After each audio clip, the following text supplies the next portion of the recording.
changing. Always rearranging. Always rearranging. Always rearranging.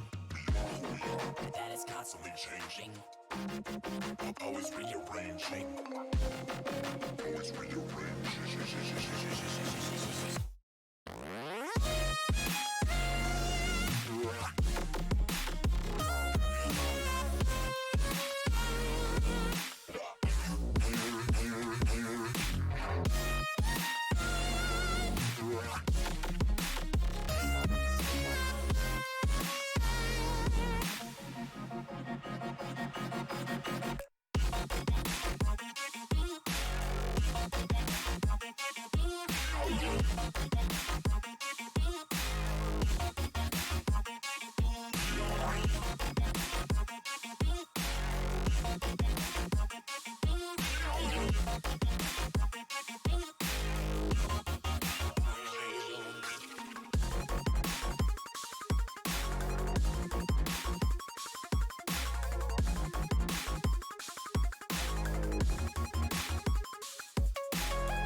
Constantly changing.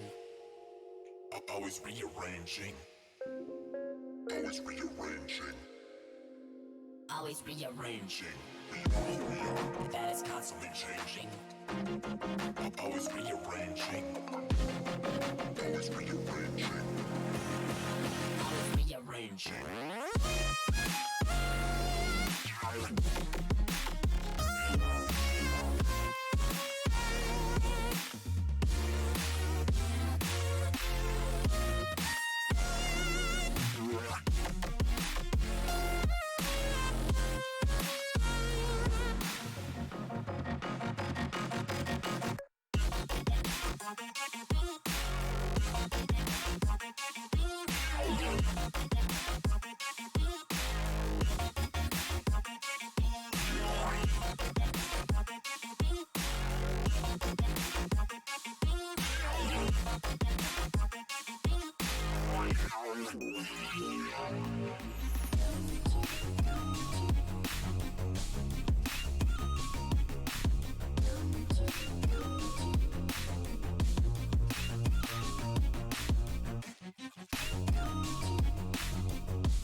Welcome everyone. It's been a long season, but we're finally here into the season 7 postseason.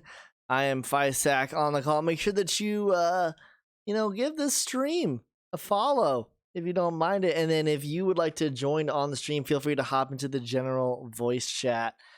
So excited to get underway here in our first round of action. We actually need to update this because the Stingers are not the number 2 seed. The ball players are.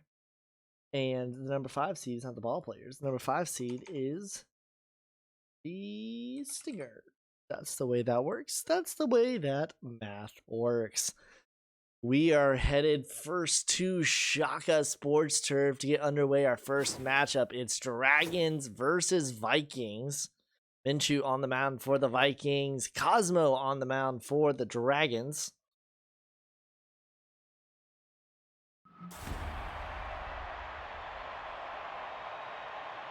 And the Vikings have dominated this matchup over the past 2 seasons. Won 5 out of the last 6 matchups and have won the last 4 straight. So the Dragons would have to overturn a little bit of trend history if they want to have a chance here in the opening rounds. We are underway with Season 7 postseason.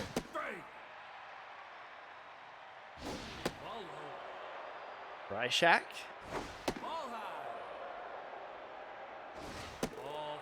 Earns himself a leadoff walk. I wonder if I can actually pull up the center fielder, number 16.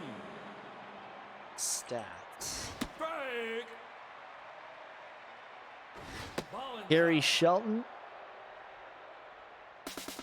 Runner takes off for a second. Frycheck is fast. The throw is in time. Gun down. Gonna have to go faster if you want to get past the arm of Miyuki. And would have probably turned into a Dragon special anyway. His deputy is there. Step on the bag. 2 gone. Number 6.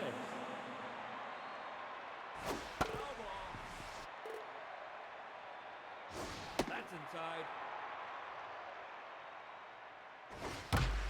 Shelton. Nice dive by Spencer Reed. The throw to first is in time. 3 batters, 3 outs. We'll go to the bottom of the first. Get a first look at the Vikings offense. The right fielder, number 37. Popped up into shallow right, off of the glove of homer runs. Now batting, the center. I'm gonna have to have this open over here in order to get the stats. Brings up Judd French. He was an absolute monster last postseason. But are they gonna turn the Dragon special? Not in time. Homer runs doesn't have the strongest arm. We get the leadoff runner, and here is Liam Fryshak, Will Fryshak's brother.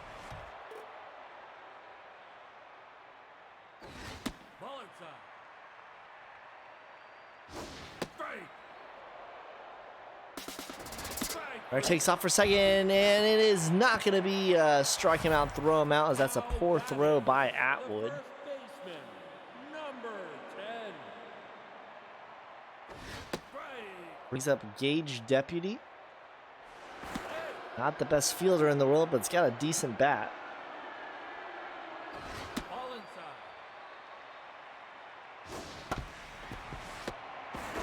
Go to first is in time.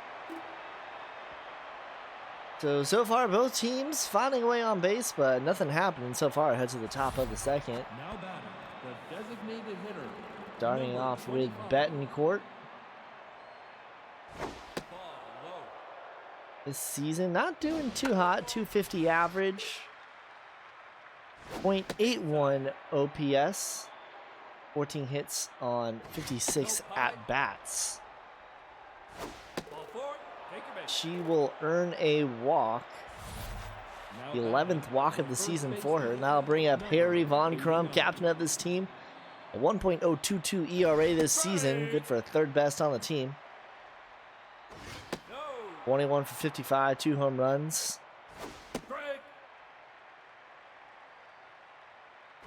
That's inside.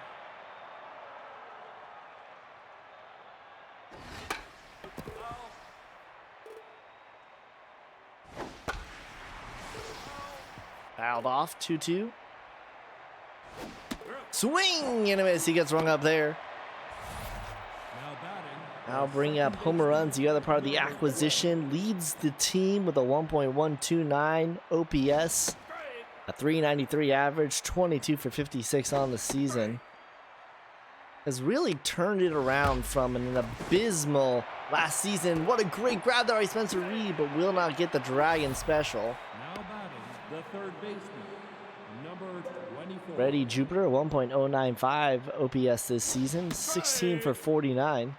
5 home runs for Jupiter, leads the Dragons, and that one's going to drop into right. 2-out single, and now here comes the Achilles heel of the Dragons order. First up, Fiora Laurent. A 212 average, but a 594 OPS, 11 for 52 this season. Is in for her defense, but Dragons would like to see her do a little bit better at the plate. Pitch out there, looking at runs. Popped up, and this should be handled. That should do it. Heading to the bottom of the second inning. Hatmore, Williams, and Reed due up for the Vikings. Who, Betancourt? Who'd you have those with the Jacks?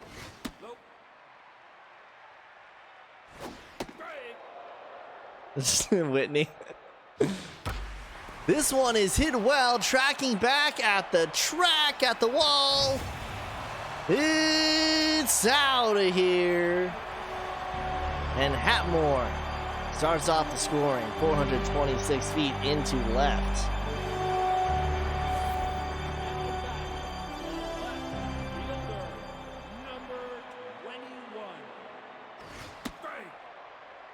I'll bring up Amir Williams.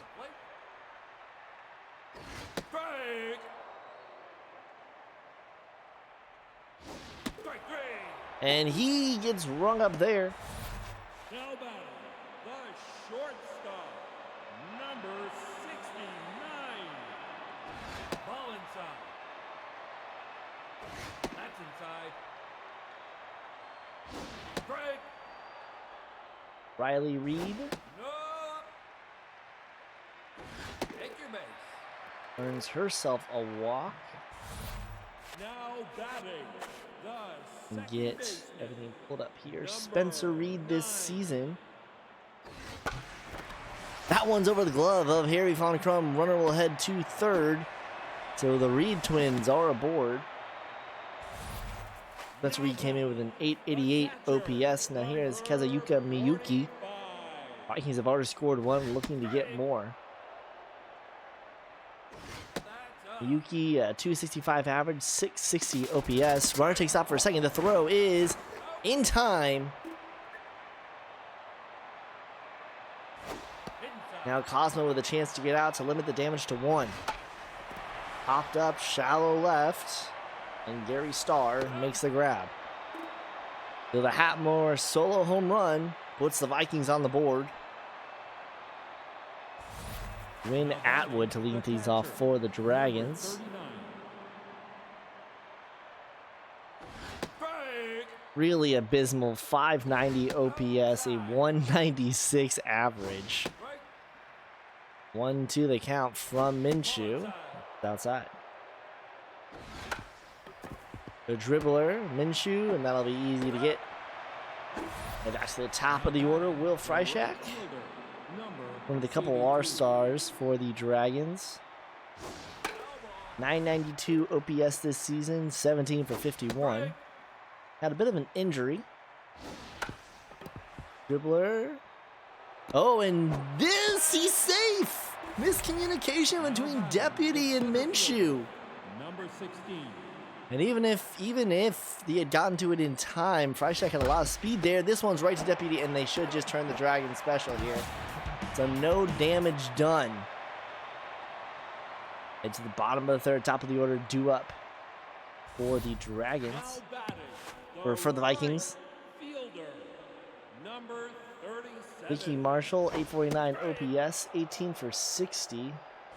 Ball inside. 3 home runs this season. Strike 3. And she gets rung up there. Now batting, the center fielder, number 41. That's inside. Strike. Ball high. Judd French. Strike. Ball low. Foul ball. 933 OPS, 15 for 50 this season, and earns himself a walk. 15th walk of the season for French. And here is Liam Freishak. 12 for 52, 226 average, 649 OPS.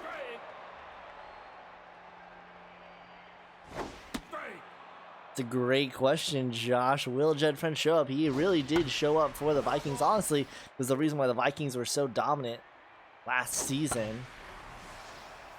And then The team really let him down as the Vikings were reverse swept. Nope, high. That's outside. 2-2. Popped into right. Freishak is there. 2 gone.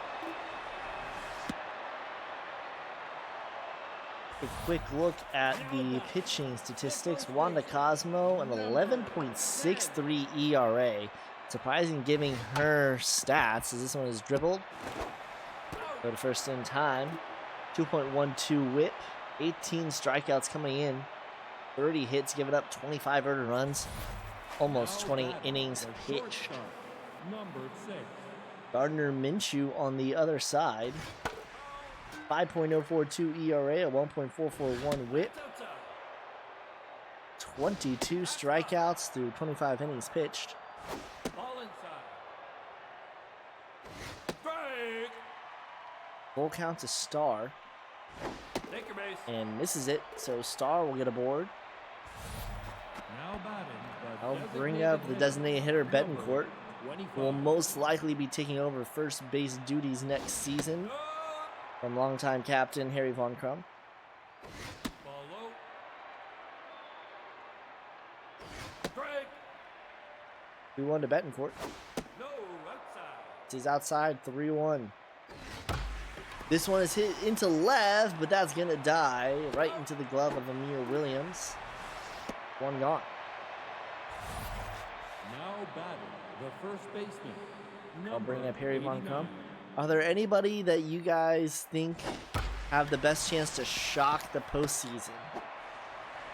So, not talking about the Lumberjacks, not talking about the Bombers, not talking about the Unicorns. Do you think that there is a team in this postseason that has a chance to do something special?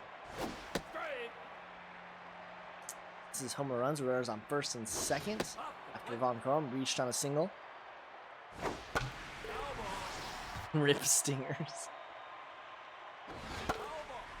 Whitney saying the Gauchos. Runs will pop up. Gotta say, the Gauchos are about a year ahead of schedule. Not that they're not a good team, but everyone expected this to be sort of like a middle of the pack year for them. But they actually were able to pull it together towards the end. Really had a decent run. Oh my gosh, Tona has High Rollers versus Dragons.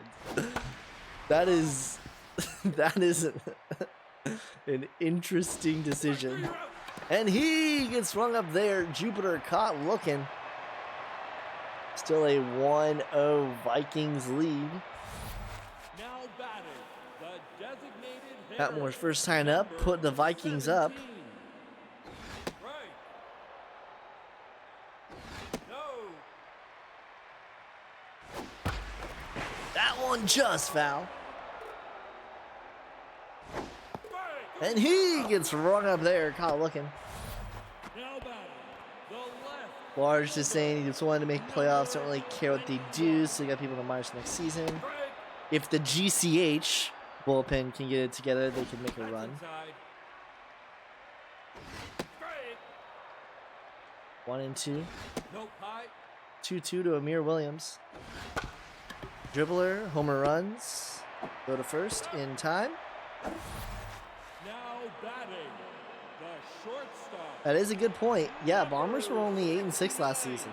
They really turned it around the postseason. Really, that Serpent series was a huge marking point. This is a Jupiter throw to first is in time. Well, a much needed 1-2-3 inning. Head to the top of the 5th, bottom of the order, and then Freishak due up for the Dragons. Now batting. The left fielder. Number 26. Guys, we got an SSBL history doc for a reason. Strike.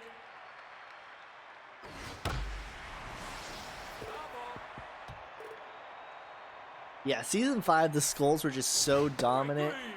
As she gets rung up there, Laurent just not having a great season with the Dragons. Here is the other part of that underperforming duo.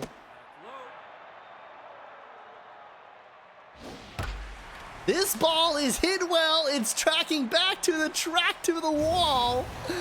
It's out of there, and Gwyn Atwood, of all people, has taken Minshew yard into center.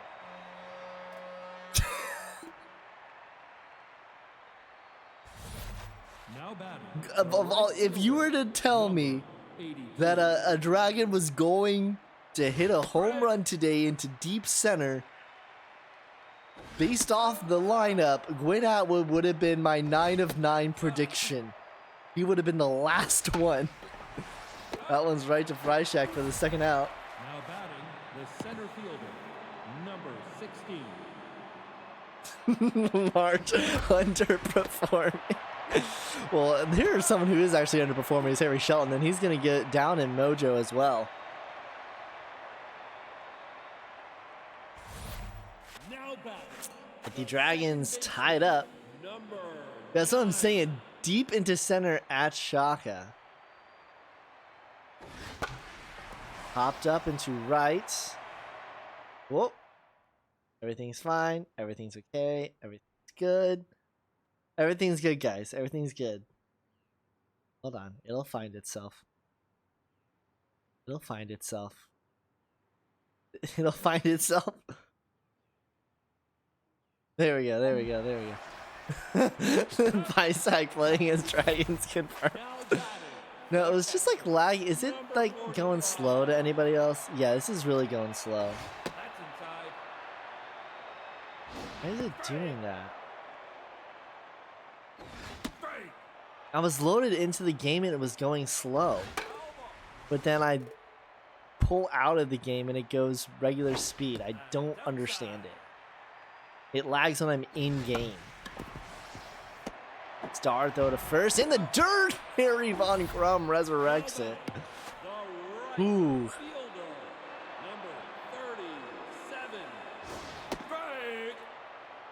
Yeah, Dragons always Vikings is fun, except the Vikings have really been dumb. I mean, like it.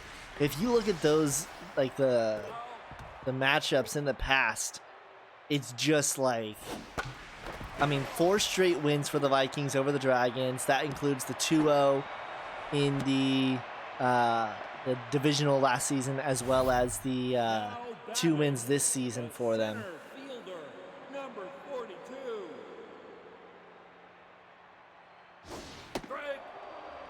So I'm gonna pull up the history. This is why we have the history doc, guys. The Cosmo's still locked in despite giving up that hit. Right to Star. Star makes a much better throw that time to first, and so we're heading into the top of the 6th. Real pitcher's duel. Seems like it might come down to the bullpens for each team. Cosmo and Minshew about at the same pitch count. Minshew not locked in, but could easily get there. That's right to Reed, go to first in time. Pitch count will be something to look at. The designated hitter, number 25. Here's Betancourt. As Minshew now goes to 80 pitches.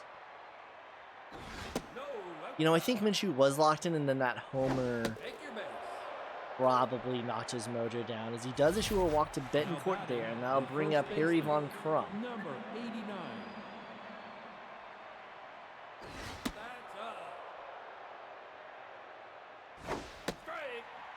1-1. Nope, high. The 2 into Von Crum smash, but foul.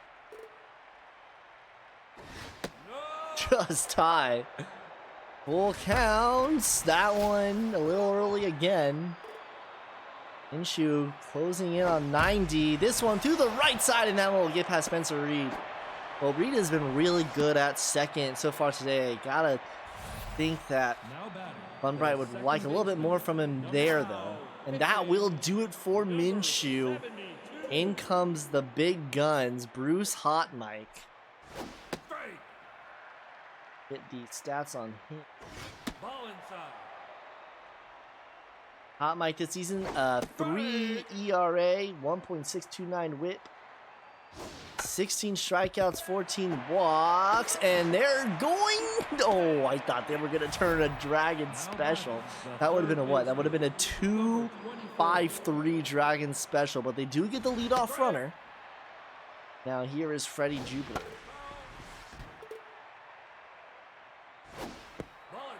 One, 2 count.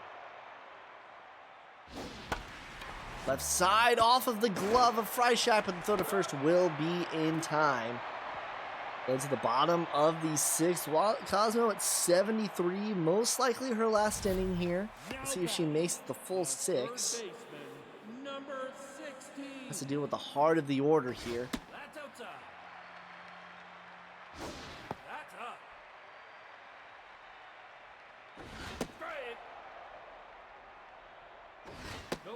More like Freddie Slope hitter. It's not even funny. Walk issued to Freishak. There is Gage Deputy. Number 10. Ball inside. 1-1 game here in game 1 of the postseason. That was a high strike.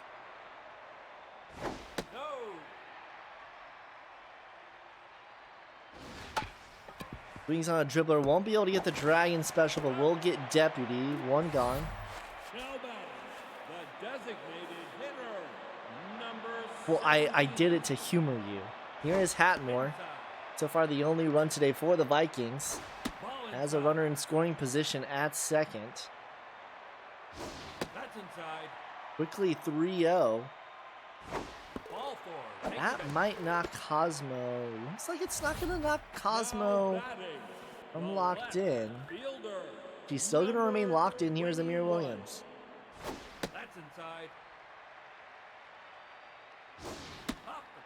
Cosmo just can't find the zone here. Finally does. It's hit well into rights. Tracking back at the track, at the wall, off of the wall. 2 runs will score. Bases clearing double, and the Vikings go up 3-1. Well, that ball deceptively carried. Cosmo finally removed from locked in. And this ball is jacked at the track, at the wall. Go ahead and play it. It's out of here. And the Vikings, in the span of 2 at-bats, go up 5-1.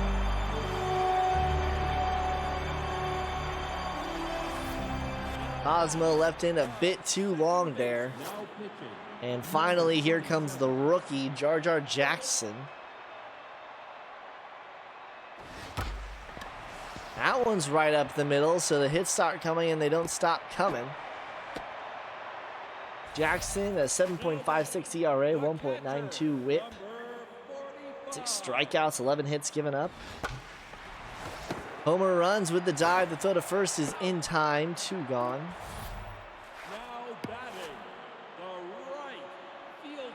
Well, it'll be interesting because we'll have 16 games. So you probably still want your top of your rotation to be better, but every pitcher will go 4 times.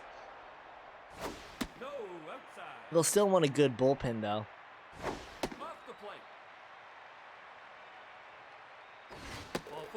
And a walk issue to Marshall. Brings up Judd French. Center fielder, number 41. Ball high. These Dragon pitchers just cannot find the zone. Finally gets him to pop up, but Chaka has a really rewarding back cage here.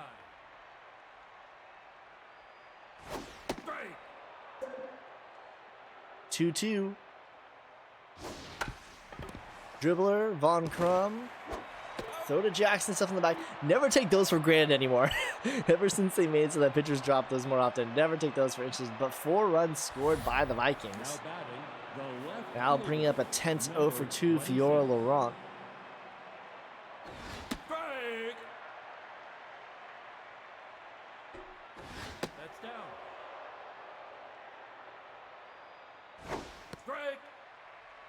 I think top 2 SP, and then you still want to make a really good bullpen.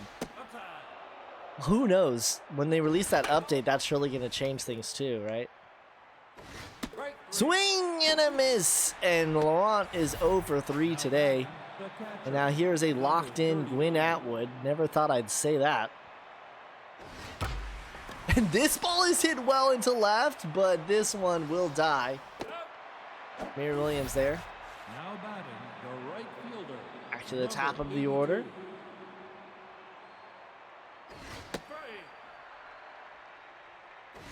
Well, there is a reason to have your top pitcher be the one, though, because if you have any play-in games, you're going to want that one to come in. That one's up the middle. Freischack aboard with a 2-out single. Now here's a tense 0 for 3 Harry Shelton. Number 16. Runner takes off for a second to throw by Miyuki, and they get Freischack for the second time today. Well, I mean, yeah. Because right now your playing game is automatically your number 3 SP. So that doesn't change in terms of the system. Crom steps on the bag. The first baseman, number 10. Strike. Jupiter, go to first in time. 2 away. Here's Hatmore. Reminder, if you want to join on the stream, hop into the Discord general chat.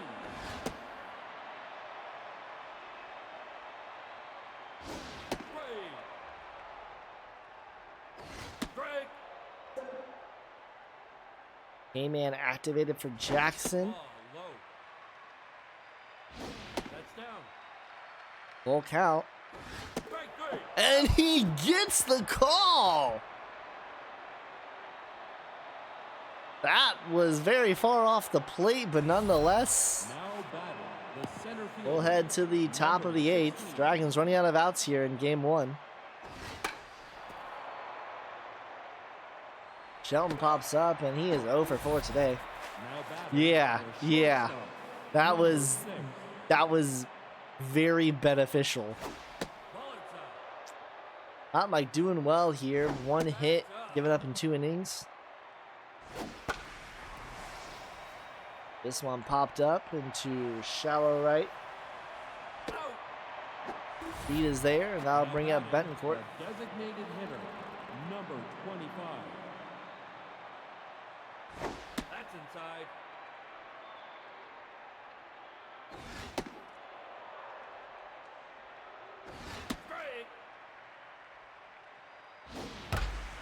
Right to the glove of Reed. 1-2-3. The Dragons go, and the Vikings head to the bottom of the 8th with a 4-run lead. Now Edit batting, the this. left fielder, number 21. Strike.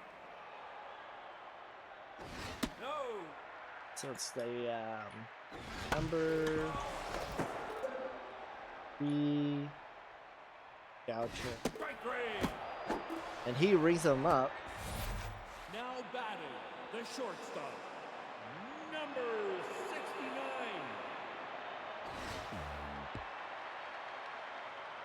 That's up. Strike. No, that's low. Strike.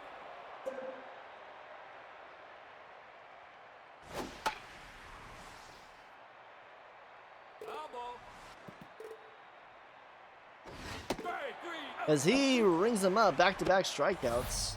Now batting, the second baseman, number 9.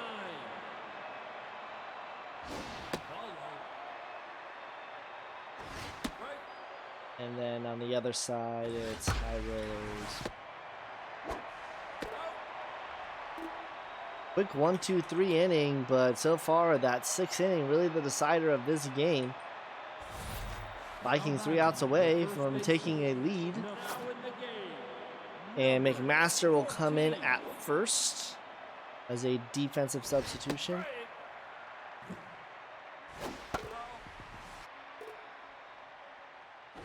That's down.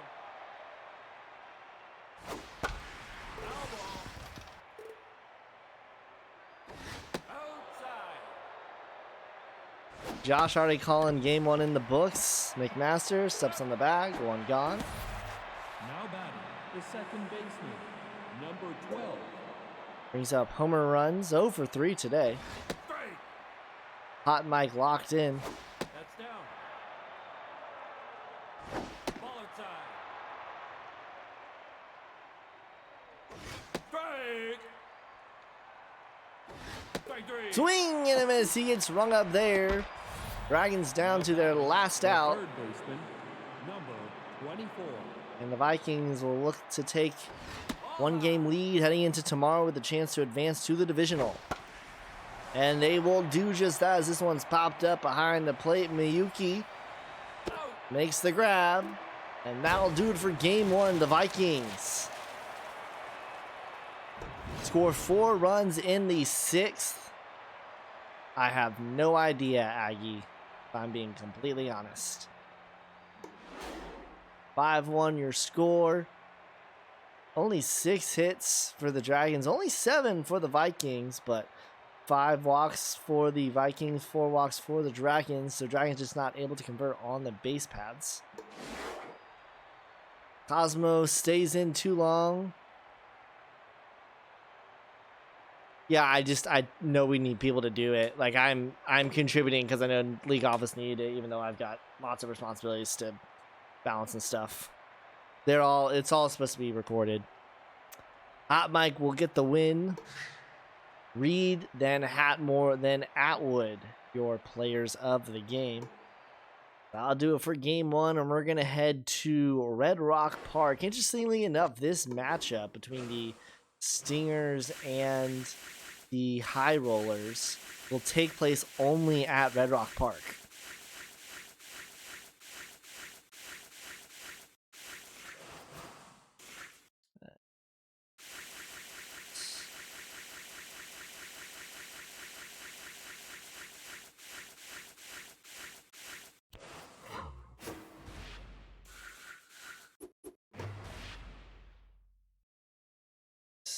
It is Pot of Gold.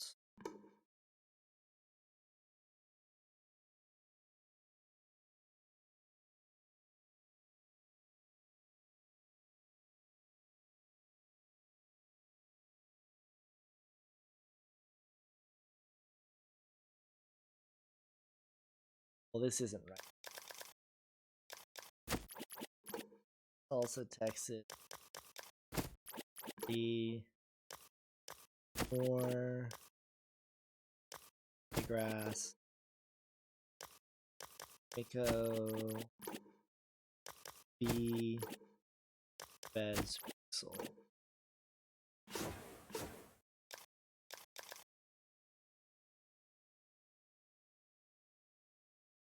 Omen, Wooly, Range, Foe, Ali, Beltran, Evan. Stop.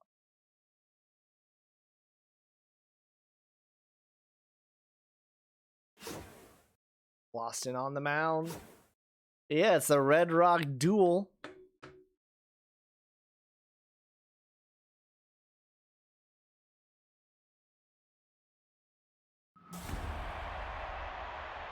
Let's see.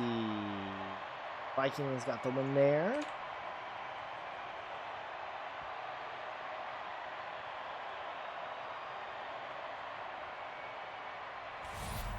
Now batting, the shortstop, number 20. There we go. That should look good now. We are underway. Quickly, one gone. Now batting, the second baseman, number 12. Oh, wait, whoa, what?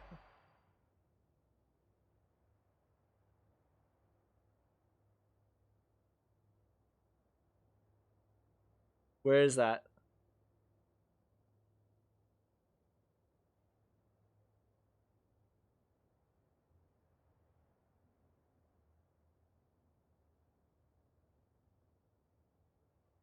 Oh, you have it for game 15. I didn't realize that you wanted it for this one.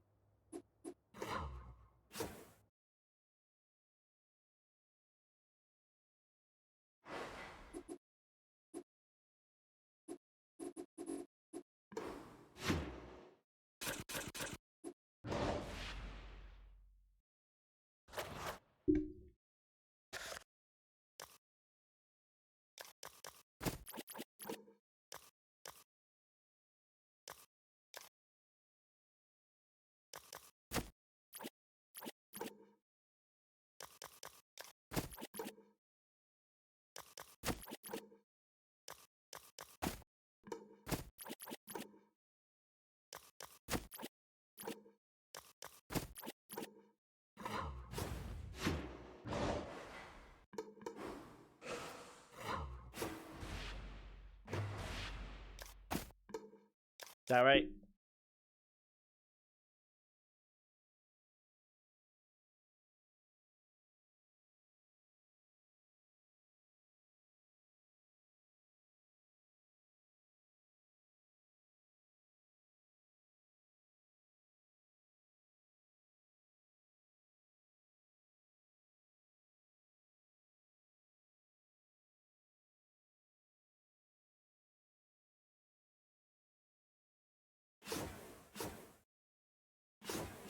Now we are heading to Red Rock Park for the Red Rock duel. So really all that changes in this matchup is who gets to bat in which part of the inning. Really nothing else changes. In fact, it really doesn't matter who's the 4 seed and who's the 5 seed. Literally nothing changes. Now the shortstop, number 20. Duel round 2. The Red Rock Ruckus, that's it. Oh, and just also real and feeling the geometric, and this time he's gonna start with a single. Luck be a lady tonight. Now batting the second baseman, number 12. Brings up Dallas, Texas. Reminder, if you want to join on the stream, hop into the general chat. Runner takes off for a second. The throw is in time. Not had a single successful stolen base today. Granted, there weren't many. Oh, Max Range saves that turnpike throw. Oh, dope puppet. Outside, that one's through.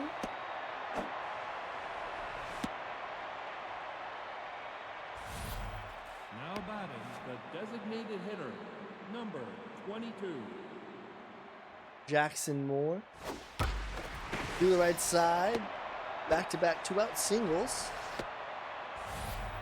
Now batting That will bring the up first Dank baseman, Highgrass. number 19. I'm gonna make some brownies tonight. Inside.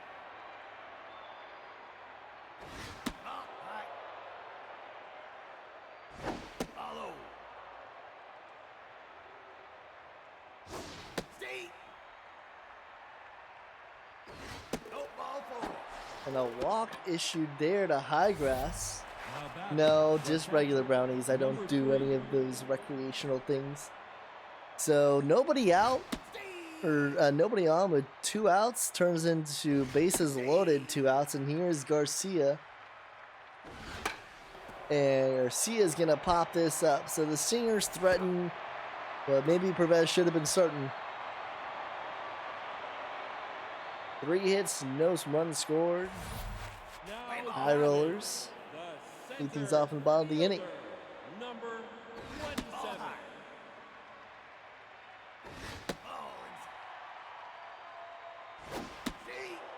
Auto Gold this season, a .76 ERA, 1.14 WHIP.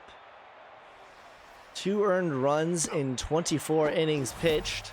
Now batting the second baseman, Here number is Wally Woolley.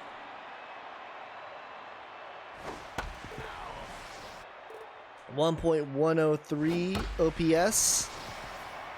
10 for 31, make it 11 for 32 as he is aboard. now batting the first Brings up Max Range. 89. Hey. Hey, Puppet, what's up? Everyone let me know how Puppet's levels are. 19 for 56 this season is Range, a 1.001 OPS. Runner takes off for a second, and this time runner is safe. Woolley in scoring position.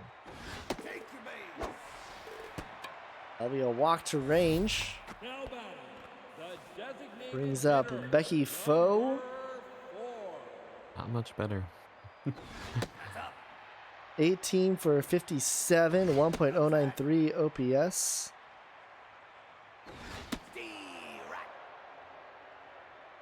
How you doing, Puppet? Oh, I'm doing all right. A little tired, but Now Well, certainly doing better than the Stingers are right now. They go from bases loaded in the top of the first to loading the bases here in the bottom of the first. This one's into right. This one has a chance to get down. Kenny is there. Runner will not take off. I don't know. It could have happened. No, probably not. Kennedy. I saw Kennedy's arm and I thought, maybe, but it was definitely way too close. Especially in right field, it's deceptively shorter. Yeah. Right side, Dane Highgrass makes the catch. Both teams load the bases with 2 outs, and both teams get nothing. Unlucky. Now batting, the third baseman, number 20. Austin Floston this season. 3.796 ERA, 1.45 whip. 22 hits given up. That one's right to Jerry's G Baby Evans. The left fielder, And number Yumiko 12. Pendragon. Do you have any thoughts about that first game?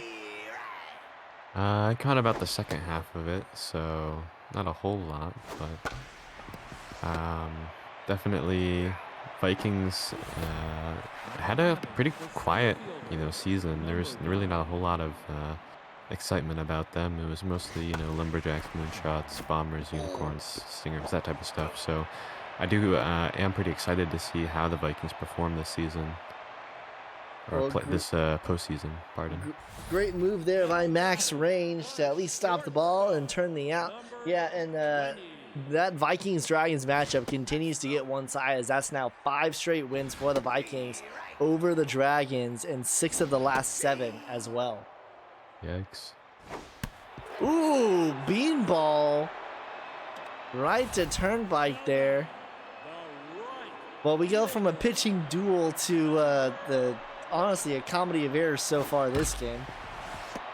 Texas to Salsa. Highgrass turns the Dragons special. Now batting, the left fielder, number 25. Let's see if I can get this to you.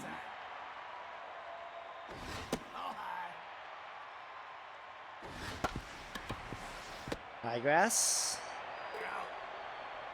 Right. Let me know if anything drops off on stream, guys. Attempting to stream the game to Puppet so you can watch along with.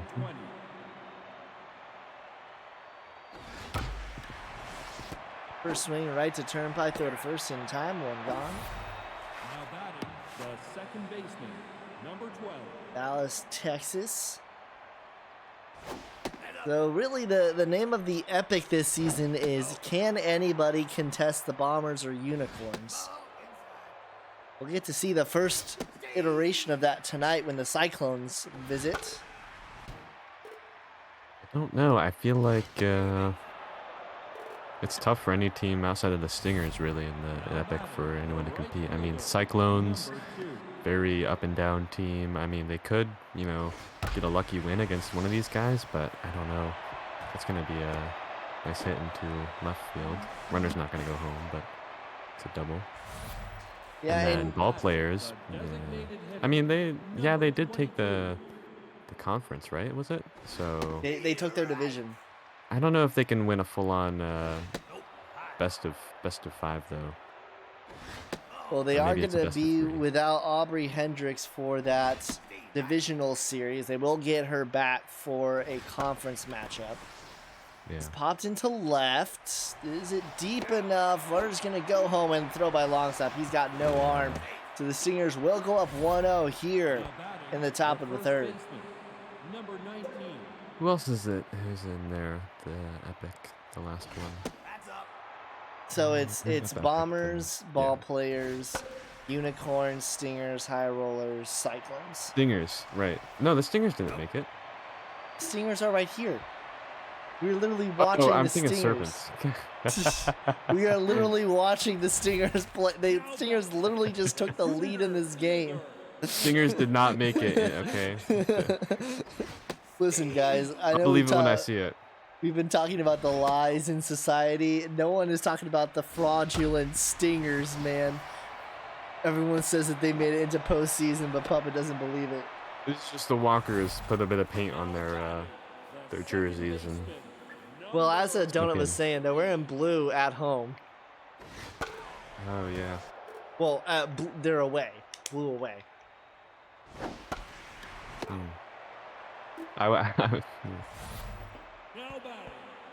They did not come to play.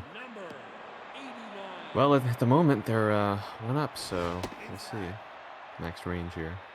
Well, based off that first inning when both teams loaded the bases and no one wanted to score, gentleman's agreement to not score in the first inning. Yeah. Swing and a miss there for max range. Popped up. That's a Dragon special. Ooh. Runner will head Bomber towards special. third. Yeah, bomber special. Let's call it a serpent special. The designated hitter, number 4. Nah, the serpent special is to not make playoffs. I mean, considering they have made every single playoff except for this one, I don't know how accurate that would Yeah, be. but they have the most recent postseason they did not make. Okay.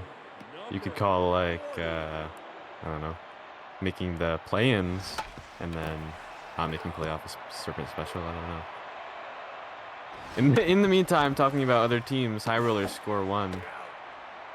Did not try to go for the double play to stop that run, so game tied up here, going to the top of the 4th. Which team actually has the Number 3. longest postseason? What is it called when you don't make it? Drought?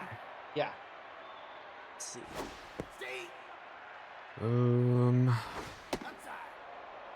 Maybe the Walkers? That sound. Because they didn't make it last year either. No. And I don't remember them being there in season 5. Yeah, the Walkers last made a postseason in season 4, and they have made 1 postseason in the past 5 seasons. Yeah. That's a rough stat. Although the Wrongfielders are actually in the same exact boat. The Wrongfielders have also not made a postseason since season 4, and they have made 1 of their last 5. I just don't know what happened to the Wrongfielders like before Lasers left, right? I mean, Lasers came in season 6, right? Lasers came in season 6. The issue is that they were always a team that had just absolutely horrendous pitching. And they were very old, and we saw that. And is Lasers here? I think the Lasers might have even wanted to try last season as well. Yeah.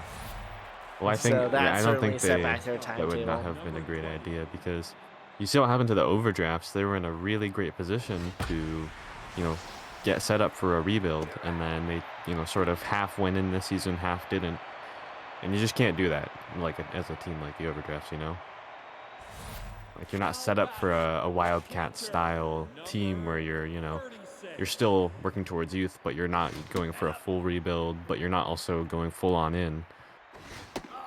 You have to have some base to do a style like that.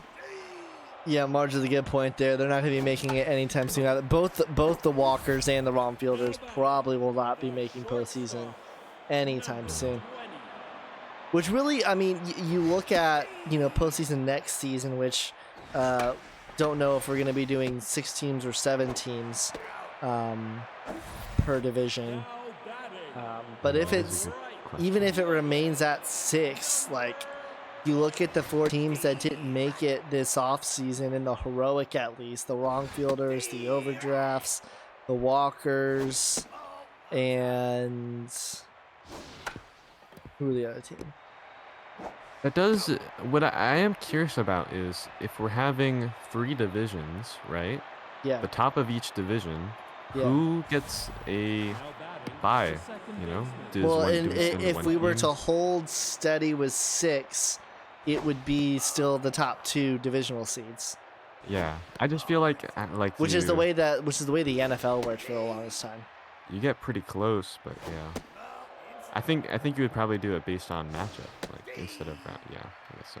Well, the way that the NFL does it is, well, I mean, NFL had 4 divisions, but the top 2, that actually is interesting. I think that would actually make it so that it would make more sense to have 7 teams then, to have 3 division Well, winners and then 4 at large.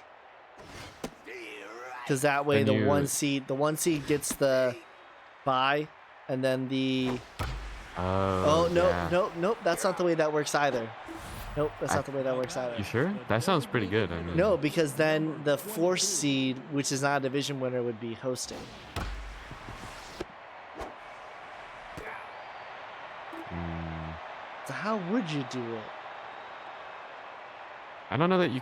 It's very easy to do the 7 because you have 3. Okay. The thing that messes it up is the 3 division. Is the 3 division. Yeah. Now inside. Off the plate. I mean, if you wanted to give the first 3 in the division a bye, you could do 9 teams per division. That would Make be. it I don't know. in. Maybe a bit too generous. 9 of 12 teams make it into postseason. Inside. I mean, we're doing 6. No, per- no. What I Yeah. think you could potentially do is the 6 and 7 play each other, and then the next round the division winners host the Yeah, 4, but then you 5, still and have then 3 6 and left. 7. But then it's already, yeah. Oh my gosh, this is. So I think you do have to do the top 2, and then have the number 3 stay back and not get a bye. Let me ask in Now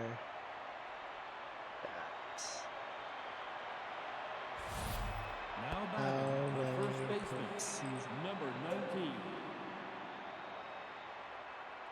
That's up. it has been asked, so we'll see.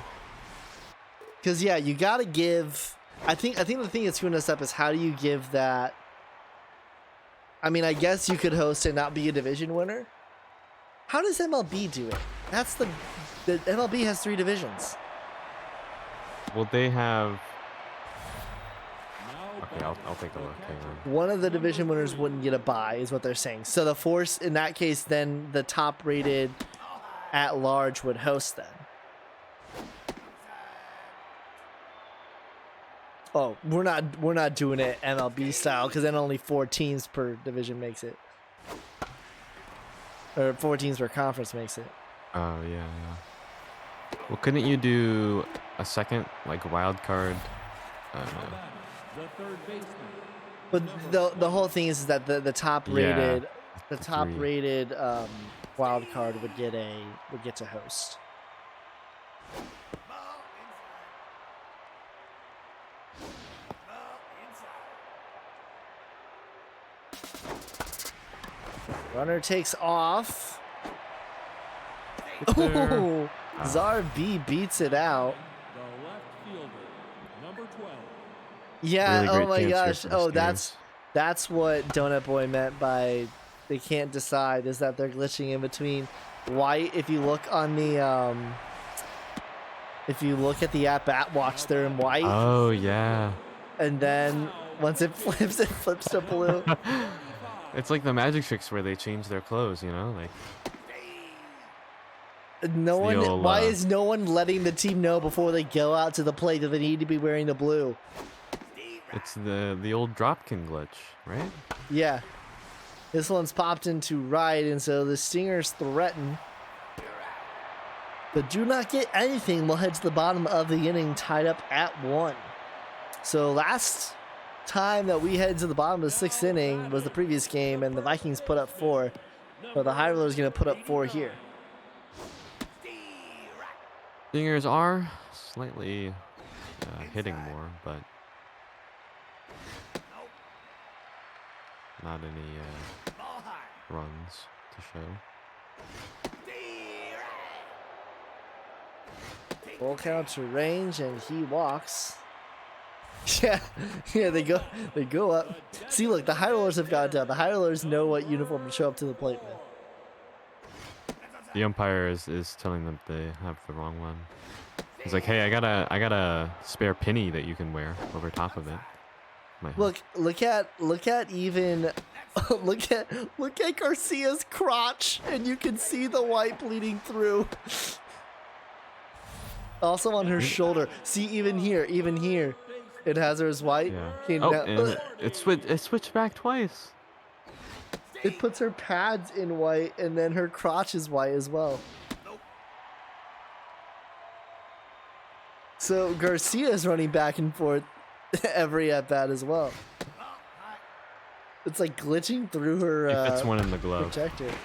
Texas with a nice stop there. Are they gonna turn the Dragon special? They do! Wow. Great Dragon special. Huge there from Texas. And that'll do it for gold. Here comes Robin Ryan. Of course. And Robin Ryan is he just says full screw it. He's just wearing the white. Robin Ryan doesn't care. Robin Ryan's just gonna wear the white. Yep. So runner in scoring position. Ryan walks the off batter here. He's gonna change outfits every at bat. No, he's sticking with the white. He's sticking with the white. It's That's almost how kinda they like signal their players as they change the uniforms. It's got like a Borderlands effect to it with that like sort of like blue haze. And that's, oh, I was wondering earlier why the pitcher's necks had like a blue tint to them. And that's why. Why? Because it's the jersey clipping through. And the high rollers are going to go up here with an RBI single.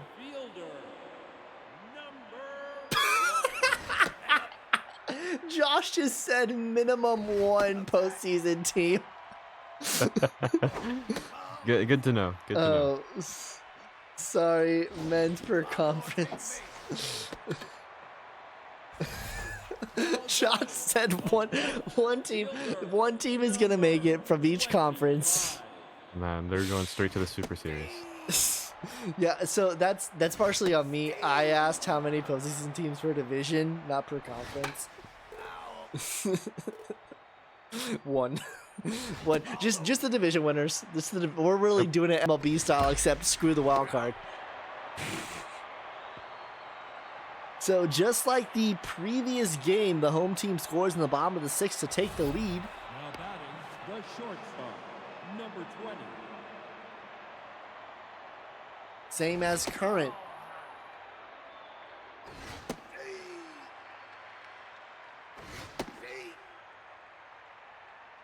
So only 6 teams per conference will make it in just as we have now. So instead of your odds being 60%, it's now 50% to get in because there's going to be 2 new teams per conference. Yeah, I do kind of like having it be at 50%. I do think 60 might be a bit generous. The right fielder, But then again, you have like a lot of these teams that are making it, 8 to 6, making the playoffs and then taking the Super Series. I think if So- there's any sport that would need multiple teams to make it, I think baseball would be the case, given how random it is. now batting, the I mean, there's a reason designated that baseball has the most games in every season. Which I don't know if you've seen, but it's actually not even enough to really figure out who's the best team. There's something like you need to play 3,000 games a season in order to really determine who is the best team. Yeah, well, unfortunately, we cannot play 3,000 per season, so. Yeah, I thought it was going to be a lot Yeah. worse than 50%, but 50% does seem like a pretty good, decent number. now batting, the center fielder, Because 50%, so that would have made it so that, given right Knights now, don't get in. the- Oh, wait, no, I think the Knights were a 5 seed, right? the Dragons and Knights were both 7 and 7. Well, if only the 5 seeds made it in, the Dragons would have tried against the overdrafts and not submitted a paltry lineup. Uh-huh. But still, the 2 7-7 teams would have had to play in, and then the Cyclones at 7-7 would not made it. And, oh, no, Ryan back to the white. Ryan's on the train now.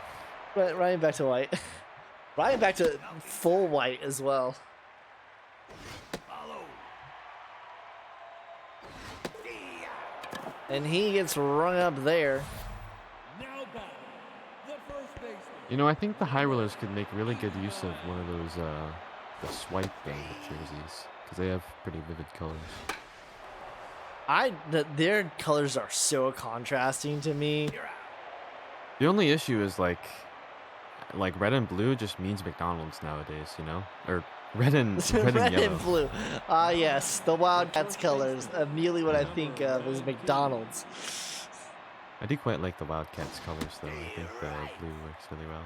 Wildcats, I think the Stingers colors look really well. Vikings, that like reddish, Yeah. dark red with cream. Really I good. do. I think of the you know the real life jerseys that we have on the Sexter 6 website, which you should go buy from. The Vikings have one of the best. I was talking with Dean about the Express colors, and it's kind of like a weird like off green with a. It's a blue. Notre Dame colors. Okay. It's actually exactly Notre Dame colors, but it's interesting on the sheet. Vikings don't. We don't have Ooh. jerseys, as this one is hit deep This back to the one. track to the wall, and it's out of here. And the Tying up Stingers the have game. tied it at 2.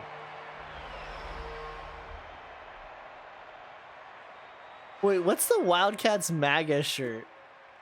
MAHGA. Now batting.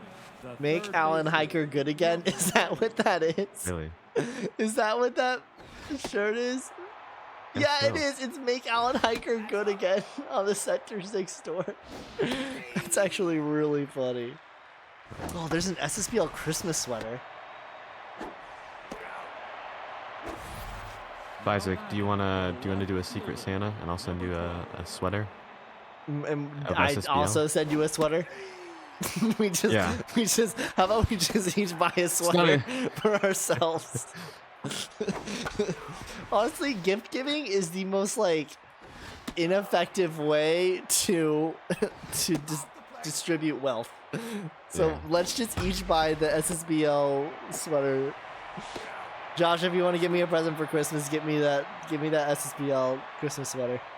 Here's the deal, is I'll send you the wrong size, but then you can't refund it. You know, you can't send it back, cause it was a gift. So you get a out of size sweater. You know, Yeah, that's and why you have like. to deal with it. Oh, that was a bad throw. Royce Haynes just second goes though. in. High grass the throw, not in time. Oh my! Wow, The- I thought she was out. The absolute cojones on Becky Foe there.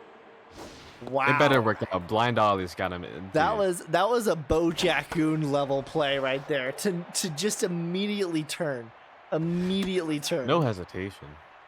She rounded it, I'm pretty sure. Yeah, immediately as he rings him up there. Now batting. The Alan Hiker, is that a Judd French style? No, because Player. Judd French actually is good. I'm sorry. You're gonna look at the man that carried the Vikings last season. Okay. Got them one Judd game French away. as a retriever, and before that as well. Yes, anything as a retriever. No, season 5, that was like the retriever's best season of all time. All right. Yes, without a doubt. But also, But Judd French also did nothing for that roster. this one's hitting to right, and Kennedy is there. So we're gonna head into the 9th inning, Ooh. tied up at 2. now batting. The center field. It is anything goes in the Red Rock Ruckus. Yo, Pixel's got kind of a dump truck. Both Pixel and Huh? Reynolds got dump trucks. Take a base. And Reynolds does issue a walk there, and here is Ace to Salsa.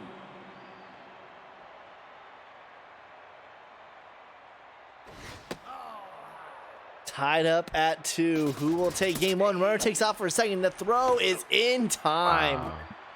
No way. No chance. Sit down. Squash Against Gypsy pistol. Reynolds and yeah. No. That one's through, so it would have been a runner in scoring position. Instead, runner at first, 1 out.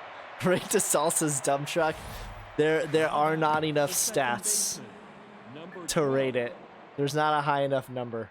Dallas, Texas, nah, not that great. No, Dallas, Texas is flatter than Florida, man.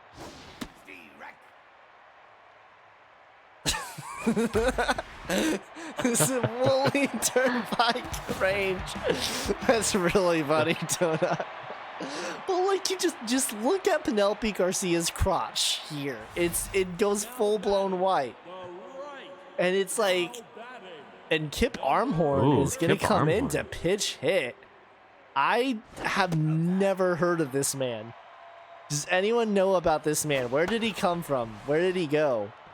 And is he about to be the savior for the high rollers? He is! Oh It's my to God. the track, to the wall! What's It's up? out of here and Kip Armhorn, who I didn't even know was in this league, just gave the high rollers game 1. Oh my God. You gotta start this man. What was that? Someone clip that, please. That's the second time I have said something and the game has rewarded it. Wow. Just look at her crotch with me, he says. I'm gonna be honest, I'm very like I don't tend to like see pinch hitters do all that well in the SSBL. So whenever something, goes well for a pinch hitter, it's a bit surprising. The Stingers out-hit the high rollers 11-6. He has been a bench pitch hitter his whole career. What season is he? What season is Kip Armhorn? 11 hits for the Stingers. Everyone but Pendragon getting in. Only 6 hits. He's a season 4. Wow. Comes in to the season 7 game 1 wild card. Robin Ryan's gonna get his second straight loss. Tipsy Reynolds will get the win. And Kip Armhorn. Kip Armhorn has 1 appearance and takes the MVP. Let's real quick. Hold on. I don't want to move away from this. Did someone clip that? Someone needed to have clipped it. If you haven't, please someone click it. Batting leaders. Here we go. Kip Armhorn came into today with 3 at-bats. In those 3 at-bats, he had 2 singles. His 4th at-bat of the season gives the High Rollers a Game 1 win. Wild. It reminds me of the one Rays. Wasn't that the guy that had like not played the whole season and then came in and then Brent Phillips? scored like I don't remember his name, but He's an OG roller, and his time came. Wow. So we are now going to head over to Motor Yard. Motor Yard is Gauchos, right? yes.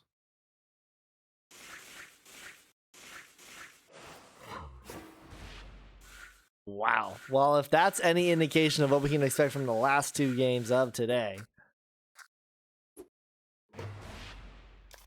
it's going to be Dante Smalls on the mound for the Knights. For the Gauchos, it will be Cade 6. Nice setup there, fellas, in the SSBL chat. Everyone has walked off against the Cats. What happened in the SSBL chat? Oh, look at that Knights bullpen. That's very sad. Oh my gosh, Josh, that is huge. Josh, congrats on finally getting into your house, by the way. Oh, I mean, I've gotta. Now batting the center fielder, number 19.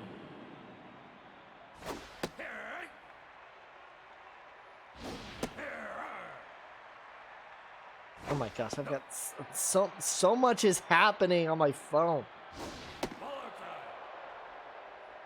Got 3 grades added. As he rings them up there. Cade 6, I gotta say, I should know more about Cade 6. He looks different Dude, than I he's- would expect. I did not end up customizing him, I don't think. But then it's like in his. Oh, Cade 6 is yours? Yeah. Cade 6 is a character from Destiny video game. Number 21. So basically in the game he's a robot though. So it's like, what am I supposed to do, you know? But Cade 6 was, I don't know if you remember this, the player who I believe received the most stats from the free agent games that we had during season 6, I believe. Yeah, He got something was drafted ridiculous, last like season. +9, +6, +3 or something. So it's incredible where he's at now. Now batting, the Oh my gosh, Josh, that is huge. Stop putting P's in the chat. I do quite like that P meme. It came out of nowhere. And I was so frustrated. Rower takes off for second, not in time. So the Gauchos actually, they have Cade 6 and they also have Samir Tailman, who was also someone who benefited a lot from the free agency. No, Cade 6 was that too. Cade 6 didn't get points in free agency. Cade 6 was Yeah, he drafted. did. No, he didn't. Cade 6, Samir Are Tailman you sure? absolutely I thought did not. it was in the free agent game. There's no. There's no way that Cade 6 was drafted. Right? Cade 6 was drafted. I'm gonna go take a look because I swear he received a whole bunch of points. Spring training is where You sure Cade this 6 is got it. Yeah, because Marge just posted it. Oh, okay. Stop it with the innuendos. Right to Shaz Leathers. Oh for yeah, the second out. he was the number 13 pick. I don't know what I was thinking about. Yeah, no, you're trying to say free agent. Yeah, Tailwind was the one who benefited a lot from free agent. Gotta say, if you're the Gauchos here and you want to get a win here, definitely look to get into the bullpen of the Knights as there. Now batting, the third Yeah. baseman. I didn't say that. I didn't. Now you're just making up words, Aggie. I did not say that's too much penis. I mean, now I did, but it's besides the point. Clip it. Clip just that part. No. You guys aren't gonna clip me predicting Kip Armhorn, but you're gonna clip that. Absolute malarkey, if you ask me. Now batting, the right fielder, number 33. So the High Rollers took that. High Rollers and Lumberjacks are actually like the best franchises in SSBL history. Lumberjacks, I think Lumberjacks by far the best franchise in SSBL history, but High Rollers have had pretty decent time of it. Gauchos, a little bit of an interesting journey for them. The first baseman. Of course, making postseason their first season, and then taking a bit of a detour seasons 5 and 6. Finally emerging from that rebuild now. And then the Knights, of course, have made postseason every single season. This is the last season of management under Monkey, also known as Dan Winkler. So they're looking to go out on a high. I mean, think about that. Think about being able to make postseason every single season as a manager, and that is what Dan has done for 6 seasons. Yeah, well, I mean, it is a team that's getting a little bit old, but Number 9. I mean, look at the pitching staff. There's Yeah, all twos just and don't then look at the bullpen. The bullpen. couple 3 in there. Whatever you do, Yeah. do not look at the bullpen. Popped up. Not by Booth. Now batting. When I made postseason every year that I wanted to. I'm gonna go ahead and jar you for that. It's been a while since we broke out the jar.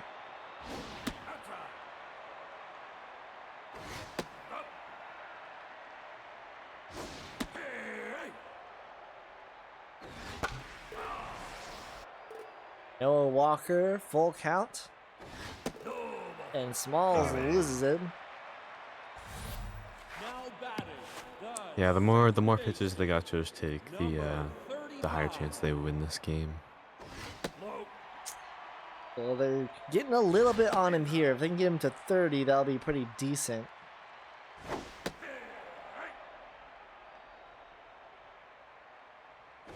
Ball. 3-1. Checking on the runner. You gotta think the runner is not gonna go in this instant. Finds his own full count. Runner at first will be on the move. Gets him to swing at ball four. It's slow though. Sacred in time. But they do get the pitch count up on Smalls. That's at the top of the third, still scoreless. Now batting, the designated hitter, number 2. 8-6 locked in, top of the third. Off of his glove, throw to first in time, one gone. Now batting, the shortstop, number 33. I mean, the Gauchos looking to make a name for themselves in what has been a division that's always just been dominated by the moonshots. Now batting, the catcher, Of course, heading into number 13. next season, they will be in a division with the Walkers, Dragons, and Wrongfielders. So just a little bit of an easier time. That's a super easy. What? They've got the Dragons to face. Oh, boo-hoo. The Dragons Gauchos will basically be the fight for that division. Yeah. For the basically. foreseeable future. I gotta say, I do quite like the Gauchos jerseys. It's a nice blue. Fielder, Mixes the blue and white really well.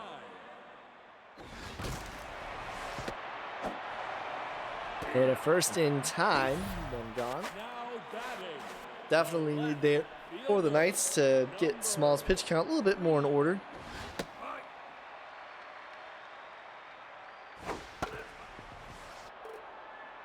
Here's Miranda Biscuit.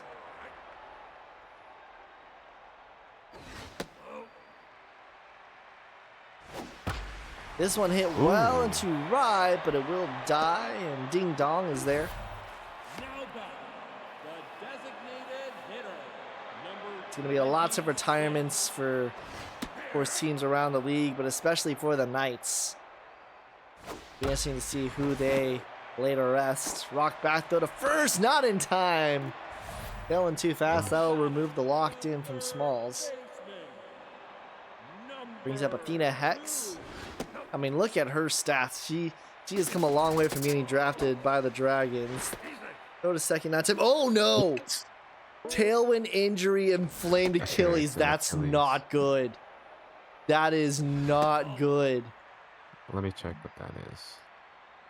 Now it is to games now. Because we are Right. fully in postseason, it is to games. Yeah. Okay. base running, number 15. Theo Thunder will come in. That is not good. Marge, we're gonna need a call up from you. Because that one gets through the gap, but it will at least be some silver lining as the Gauchos will score a run. That is a tier 3 injury. That's 3 games if they don't stay in. Which they were pulled, so they will return. It's not easy to figure out when they will return. Well, they won't be here for the rest of this series. For sure, for sure. Let's see, playoffs. Week 1, day 1 Number 19.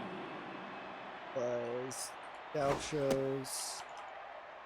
In general, I think the season has been a lot more lax with the injuries, though. There have been some pretty devastating injuries. There haven't been many, but the ones that Yeah, have but been I have think been there's pretty less bad. frequently. Now batting, It's been happening the less left frequently. fielder, number 97. Uh, Are you sure you can't bring up Watt? I thought that you No, could you can bring- still you have can them bring up play in the anybody. minors. You can bring up anybody because it's an injury. You can bring up anybody, Marge. Yeah.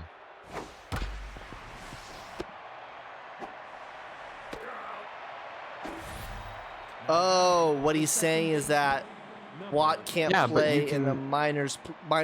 He can't play in the minors playoffs and also play in the majors playoffs. But I thought that you could still have. No, both of because them. then you have a player that's playing in both playoffs at the same time. Yeah. But then I guess here's what I think, right? Is minors playoffs first couple of games for a team that's like really strong. I don't know how good the I believe it's the Wingbats are, but like first couple of rounds are just going to be quite easy for a lot of the top teams. So if it's like a game out of the minors, then I don't think it's that big of a deal.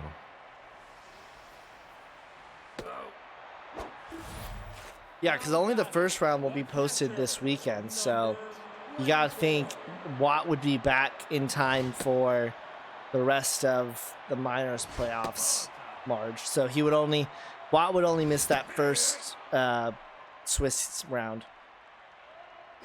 Let me check who they're playing here in the first round.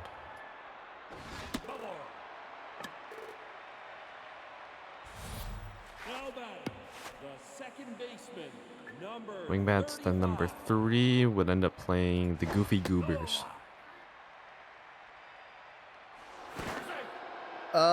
Oh, you're right, Whit. So if the Gauchos were to advance in this series, he would be back for game 2. Okay. Yeah, so Watt would only miss that first game. Obviously, that's a huge miss for the Wingbats, but also, which do you value more, winning in the majors or winning in the minors? I don't think it's that big of a deal playing against the Goofy Goobers. now batting, the center fielder. But I guess it's the progression that is really the big deal.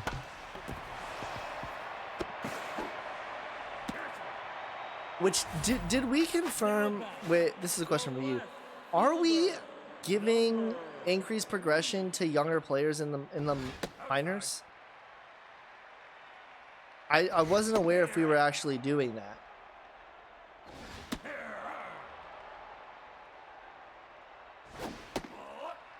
Or in terms of aging for the minors. Obviously the minors are better. Yeah, but I think someone posted in their team channel Number 20. that they're, because like we were thinking about trying to implement that, but we realized that it was just gonna be too hard to implement, so we just had a flat 2 times Right progression. fielder, number 33. Who was it?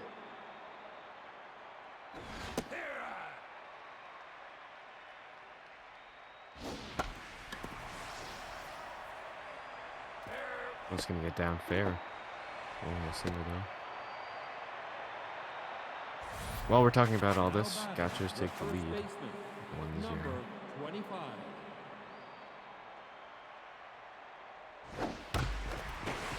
Who was it? It I wasn't don't see you, right? No, I don't think so. Now batting, the designated hitter, number 2.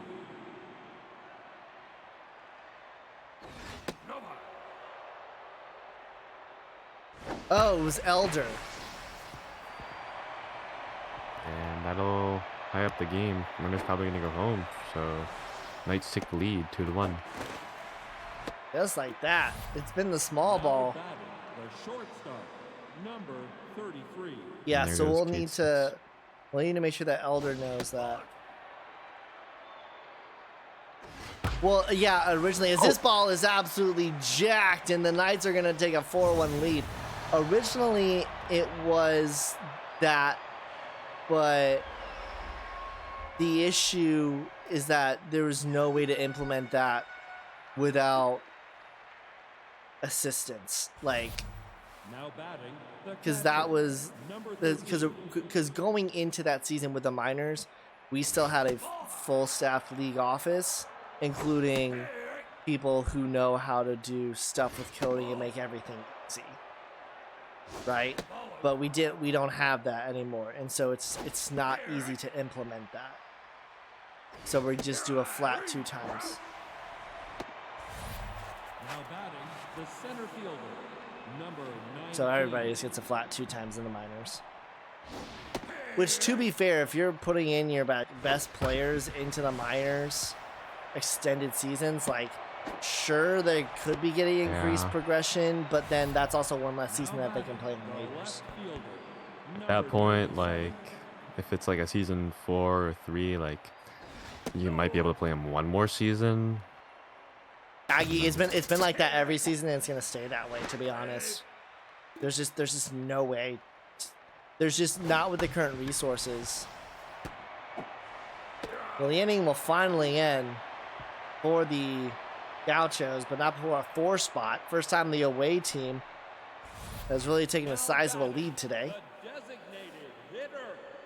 We'll just use the SMB3 franchise progression. You Just have know, coaches roll on those. oh, Stave Sacred. What a snatch there. Actually, Elder is actually in this. Elder, are you here? He's in the chat. Yeah, I just don't think it. I just don't think it makes sense to even try to do it, because it's at that point it's another thing that we have to guarantee. You know.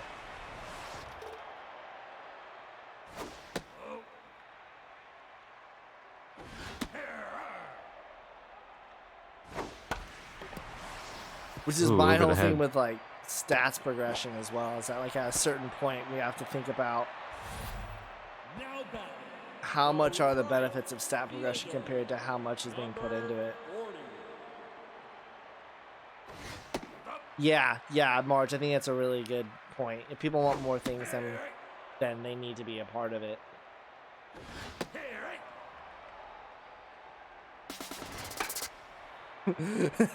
Literally? Word, Marge, literally. Well, that's not what the Gauchos are gonna want. Yeah, Eller, so we're talking about how there is actually no benefit in terms of aging in the minors. Everyone gets a flat 2 times progression. Right, yeah, the issue is not figuring out who it applies to. The issue is like implementing that in some sort of coding way. Like the issue necessarily isn't figuring out who is eligible for what. The issue is actually putting it into the system and doing that in an easy way. Yeah, all ages get 2 times progression in the minors. Doesn't matter what age they are. This one is hit well into right, but that's gonna die. Now batting, the right fielder, number 33.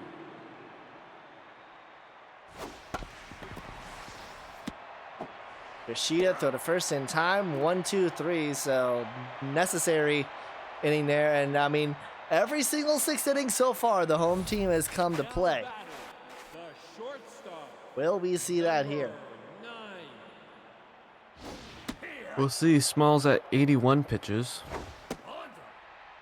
Yeah, the Knights bullpen is about to come into force. It's like a ticking bomb. Ooh, Elder, I really like that. I actually really like that. I don't know how popular it is with everybody else. I don't know why we're doing like 2 separate. I mean, well, here's the thing. Not that I don't like it, but with how much it takes to do progression. Back in the days in which it was just Josh and Zarby and their lives were simpler, and the league was much simpler, and there was no minors. Zarby would literally live score every single game, and then would put in and made the progression easy, and the progression would literally happen on a day-by-day basis. Now batting, the first baseman. Yeah, honestly, if we could make it to a vote to get aging, because here's the thing: if you look at progression, the only players that it really benefits at one time is minors. Minors is the only one where they see significant gains. Like, I don't know if y'all looked at how many points y'all gained or lost in the majors, but it was like minimal per player. So there really isn't necessarily a full reason to do it.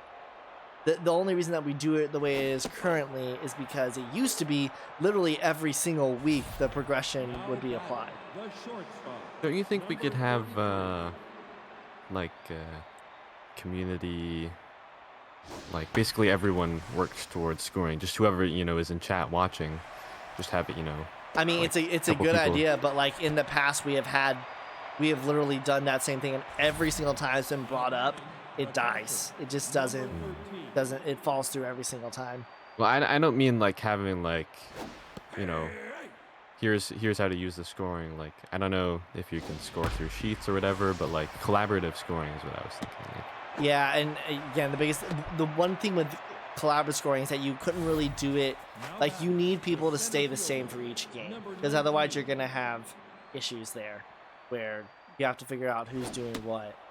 well, that's the idea, is that nobody would be able to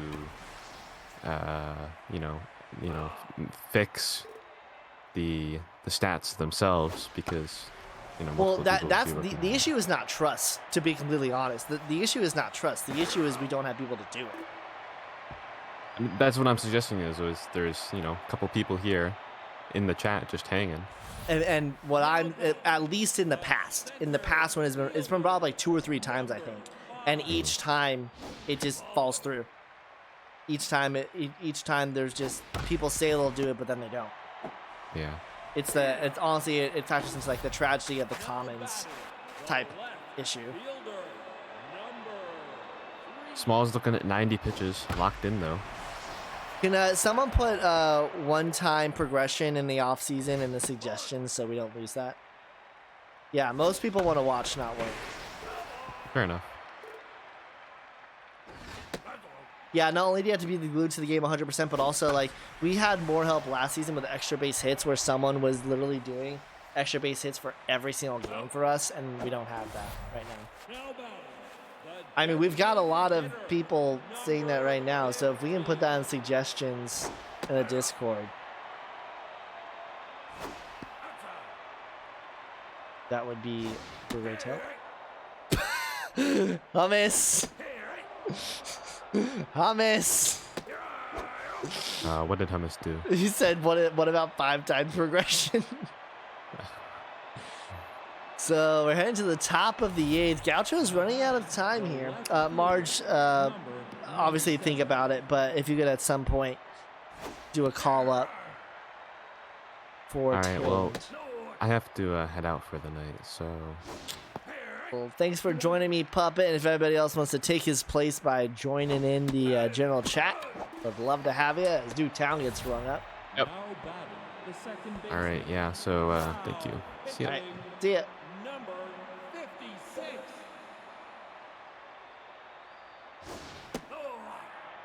Here comes Jake Carter, who actually was drafted by the Knights. Now batting the third baseman, number 20. I'll give you a thumbs up and a P.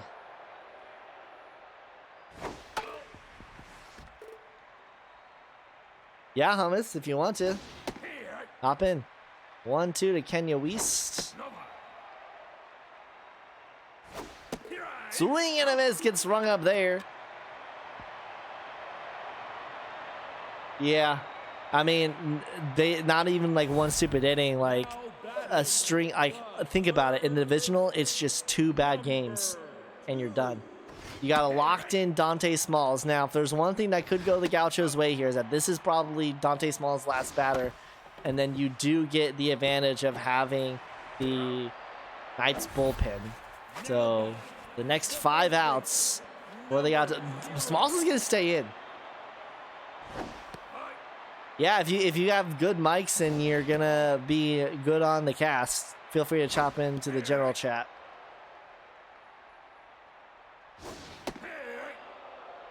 Two to Banger. Swing and a miss. He's down. Now batting, Dalinar Colon. now pitching, And finally, 47. the Knights bullpen will come in, and it's Lacey Fellows. Looks like I'm in. What's up? What's up? Looks like we've got no Hummus. Making a special appearance. Now I need to figure out how I could watch it. All right, streaming it to you right now. Oh, let me go into chat. Walk issued by Fellows, so the door's starting to open. Yeah, and losing Tailwind.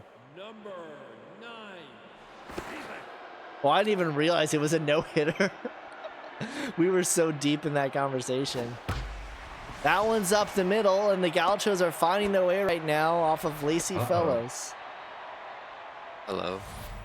Who else? Who else do we got in here? We got Croman, also known as Magical Robot. I think it's the first time that I've heard you guys ever speak. I was on call. I was on call with someone like. Oh, runner 2 weeks beats ago? it out. Bases loaded, This is 2 my outs, first and ever here's call on Kazuo here. Yoshida. Oh shit! Base loaded. Fellows has yet to record an out. That one nearly. Can he get a hit? Blizz. Ooh, once She's he's probably. Swing Damn it. and a miss. Ooh. Yoshida goes down swinging, but the Knights bullpen has been activated, and there is a glimmer of hope for Gauchos Nation. He's one of my players. So, what have you guys thought so far? Actually, you know what? Don't tell me. We'll wait until the next game, because this game okay. is because we're in the 9th in here. Athena Hex makes the grab, man. Maybe I shouldn't have traded Athena Hex. What did I get? What did I get Wait, for why Athena did you trade Hex? her in the first place? Well, to be fair, when the trade was Marge made. put a lot of camps on her. Oh, okay, that makes sense. Let's see. Again. Season 7 draft board. This is popped up in the left. That should be the second out. Yeah, those camps make a whole. I remember trading away like Velma Bentacore, and then I find out later this season she has like all these crazy stats. I'm like, where the hell did that come from? Let's see. I traded. That one's up the middle. 2 out single. Where is she? Where are you? Ooh, his mojo fell down. Jake Carter's mojo went down. All right, I traded a round 3 and Athena Hex as runner takes off for second he's in out. time. Ooh. So that's the bottom of the 9th. I traded Athena Hex in a round 3 in season 8 for a second round trading? pick in season 7, which I got Princess Leia with Freddie Jupiter and Telly Mackin. Okay. So we'll know more once we see Princess Leia in action next season. I mean, she's a relief pitcher this season, but we'll know more next season whether or not that was really a great trade or not. Weiss with the dive to throw to first, not in time. Ooh. Beat Ooh, Dion out. got some wheels. And speaking of That could be wheels, here costly. is Miranda Biscuit. We're gonna see a steal here. Like. Oh no, this could be a Dragon special in time. In time. Oh, that was close.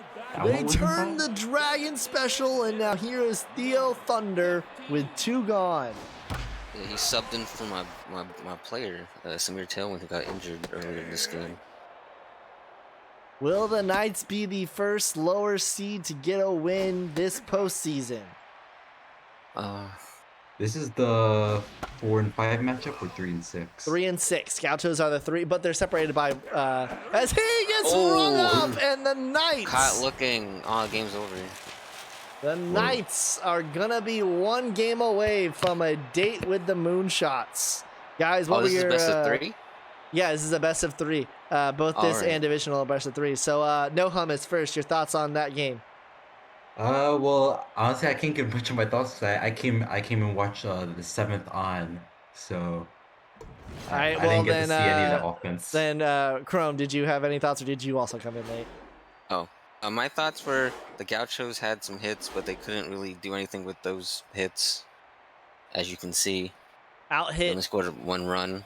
Out hit the Knights 8-7, and actually had more base runners as well, but just were not able to convert. You gotta think about that. Bases loaded in the bottom of the 8th. Oh yeah, that was like what, two, three hits right there that they just couldn't capitalize on. Yeah. Lazy like they Fellows couldn't is gonna capitalize on get the hits. save.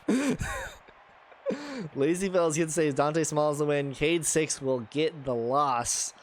Well, any given, Dante Smalls and Rock back your MVPs. So with that, let us head to final game of the evening. We started at Shaka. We're heading back to Shaka. It's Cyclones Oh, no. at Unicorns. So no hummus. What are you looking for in this game?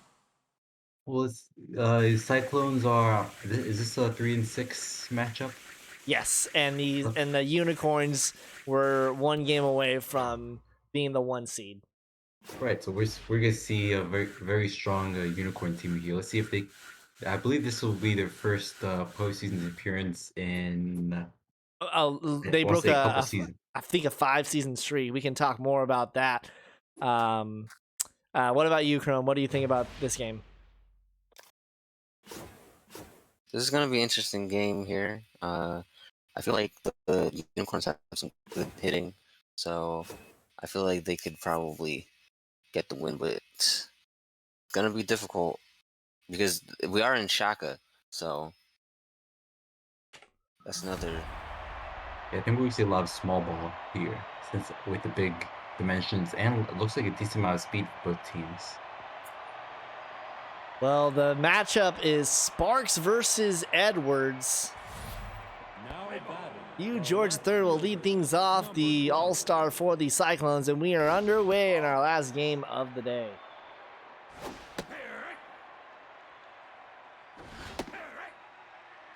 One to the count to Hugh George. Checks one.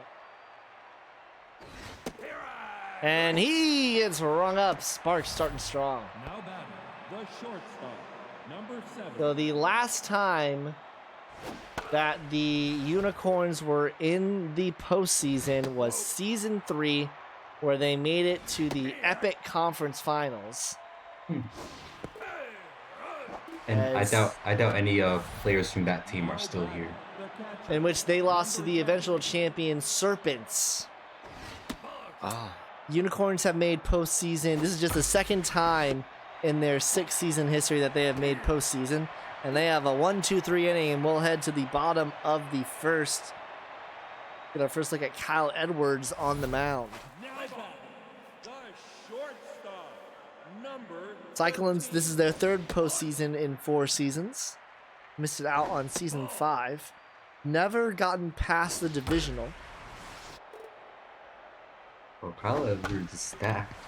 He has all 99 right there, I think. He is, for without a doubt, the ace of the Cyclones pin and has been for pretty much their entire existence. Yeah, this dude do you just- think the? he- I was saying, Do he you has- think the Cyclones might win this series? Could win this series? the right. It's gonna take a lot, is what I will say. Yeah, I'm sure, like, because I was saying earlier, Unicorns were what? They're only 1 game out of the division, which was like the best record in like the whole conference, if I believe correctly. Yeah, So we have to watch they that. finished the season 11-4. Yeah, 11-4 wild card. That's not really a matchup you want to line up against. Versus a 500 team that nearly lost out on their postseason appearance to the Serpents. Number 14. Sure. But postseason, anything happen. We've seen people rise, people fall. Let's see if the Cyclones can maybe, who knows, bring some of that wild card magic. Yeah, that'd be cool if an upset happened, but if it doesn't, that's not a problem. Popped up. Of course, the most recent shock, of course, was the 5-seed Bombers winning it all last season. Right, I think so. In chat, they were 8-6. I want to say Yeah, 8-6 in their champ. Yeah, 8-6. So he gets rung out there, led to the bottom of the second. So far, a quiet start. Let's see, what is the lowest seed to ever win? This is a little bit of history. The lowest seed to ever win a Super Series. I'm assuming lowest seed as in like 1-2 or lowest as in 5-6. Let's say, yeah, like 5-6. Okay. That's what I would consider a low seed. Right. Let's throw out season 1 because there were only 8 teams. Is that fair to say? All right. Yeah, Yeah, that'd that's be like fair. what, 4? 4 at most. Yeah. So season 2, our winners were the Knights. Who were they? A 6 seed? Oh, that's a pop-up right there. For the 6th seed, you got your Caught answer by right there. Now batting, the center fielder. I think the Serpents also may have been a 6 seed. Let's see. The Knights were a 4 seed. They were not a 6 seed. All right. Because it So used to that- be 5 seeds per division in season 2. Right. Season 3, your winners were Now batting, the who won in season number 3? 19. Serpents. Serpents were a 5 seed. That's season 3. Yeah. Season 4, the Lumberjacks won. We were like the 2nd seed, I want to say. 'Cause I believe we were behind the Moonshots. Yes, you won the division, but were the 2nd seed. Skulls were number 1 Ooh, seed. They were ridiculous. And Strikeout. then last season, the Bombers were the 5th seed. So we've had 2 5 seeds and a 4 seed. Never have had a 6 seed win at all. Oh. Or In, 3rd seed. in fact, let's do that. Let's go a little bit further down the rabbit hole. If you want to join me down this little trip. Sure, That why one not? is into right. Ooh, that's Sebastian Angelo, I think. Yeah. Now batting, the left fielder, number 12. All right, so we have had 3 postseasons ever since the 6th seed came around. The 6th seed in total is 1-1, 2-1, 2-2, 3-2. The 6th seed is actually 3-3 all time. Not bad. Especially that 6th slot. Now batting, However, it is at this point that it needs to be noted 23. that a 6th seed has never made it past the divisional. That's interesting. The 5th seed has always made it. No, the Knights were not a 6th seed. Honestly, The that makes sense. The Knights were a 5th seed. I think that makes a lot of sense because the wildcard round is kind of like a funnel pretty much, where you could be one of those top teams, but all it takes is 2 bad games and you're knocked out. Division round, you have a bit more like leg room there, being 5 games. No, oh wait, never mind. We're talking about division is three games, Yeah, right? Whitney, the season that the Knights won it, there were only 5 seeds per division. Because there were 8 teams per division. Or 8 teams Oh, and there's per gonna be more actually, teams for there were 8 next season. teams per division because there was only 1 conference for each one. There was only 1 division for each conference in seasons 2 and 3. There were 5 seeds in season 3 because there were only 8 teams First baseman, per conference. 26. Will the amount of seeds increase for next season, or has that been No, undecided? we've actually got that confirmed. There's only going to be 6 seeds per conference next season as well, which means that The short it'll be 50% of teams will make it in. 13. Oh, I okay. think that's fair. Runner takes off for Ooh, Hackman's gonna steal. second. Runner is safe. That was close.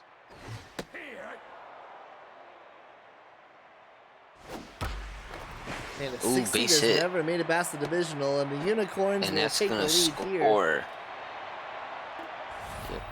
Now batting, Mojo down, never a good sign. number But Well, this I mean, Kyle he goes Ellsworth's- Mojo down, but look at his stats. Yeah. Oh. I had to look up his stats. I don't. I mean, It's like his stats are probably better than like probably half the league if they were like fully like maxed out Mojo, Well, and then the maybe even a fitness boost. Unicorns will only get one. Now batting the shortstop. Oh, clear. Serpents Oh, couldn't have been 5 because I made the playoffs that year, winning a tiebreak versus the Okay, ball fine, players. fine. Which season are you talking about? Because I have it pulled up. The Oh, the most the, recent the one. Serpents were the 6th seed in season 4. They were the 6th seed in season 5. They won it in season 3.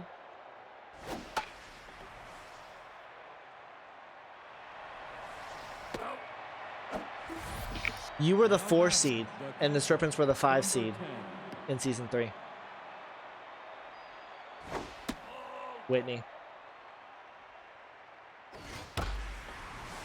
Ooh. Yeah.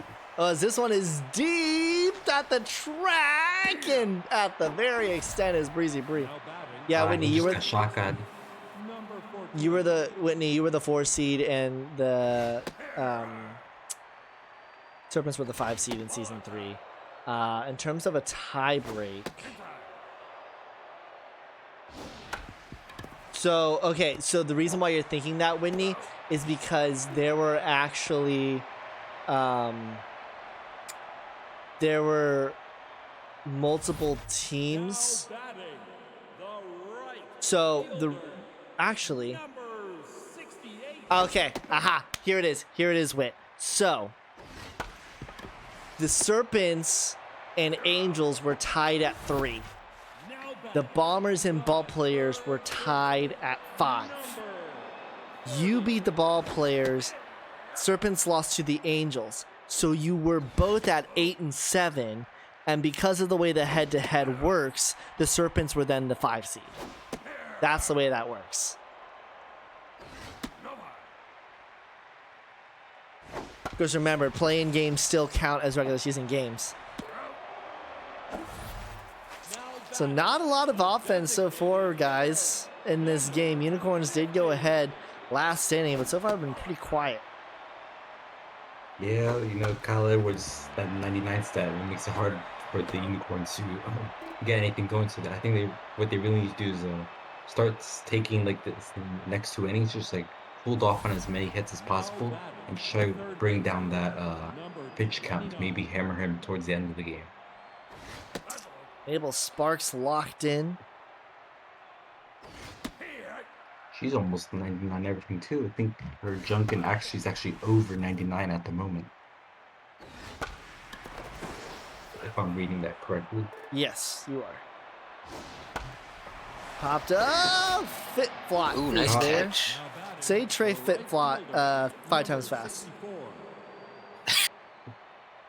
Trey for 5. Yep. Oh, That's, that went exactly as I expected. Oh, Swing and a miss. O'Brien goes down. Now batting the Brings center up fielder, Jabron Lames. number 19.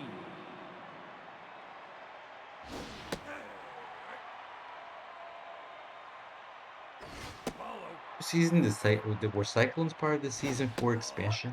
Yes. And they actually won their division that season. Now, 4 teams in that division finished 7 and 7, which is why the Cyclones won 2 straight play-ins to get that division title. But Fielder, number That's funny. 7.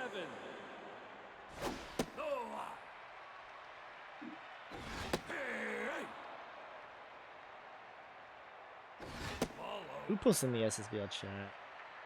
Oh, lasers. Who did? You throw to first in time, 1 gone. Now batting Dean saying the first season of Spectator in the postseason is quite relaxing. You know what, Dean? I'm gonna jar you for that. I'm gonna jar you for that.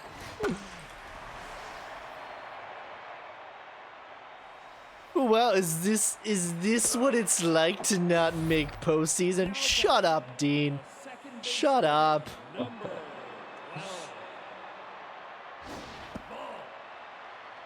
Bottom of the 5th, Haggy Porterhouse. Swing and a miss there, a 1-2 count. Right to Timberwoods, throw to first in time. So we'll head to the 6th, which has been a pretty spicy inning so far today. Well, we're gonna see a lot of spices right now because they only have 3 hits combined. number 66. Yeah, I mean, the scores across the board today, we have not had a single game above 6.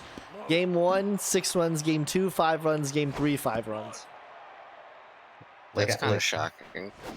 Well, Kinda shocking, it but- is the number ones for all team, Take your bait. so that is something to think about. Oh yeah, that makes sense. Now batting, But I the mean, designated hitter, we can see how this game. I mean, Cosmo got 5 earned runs. Hey, all right. I think another thing also could be that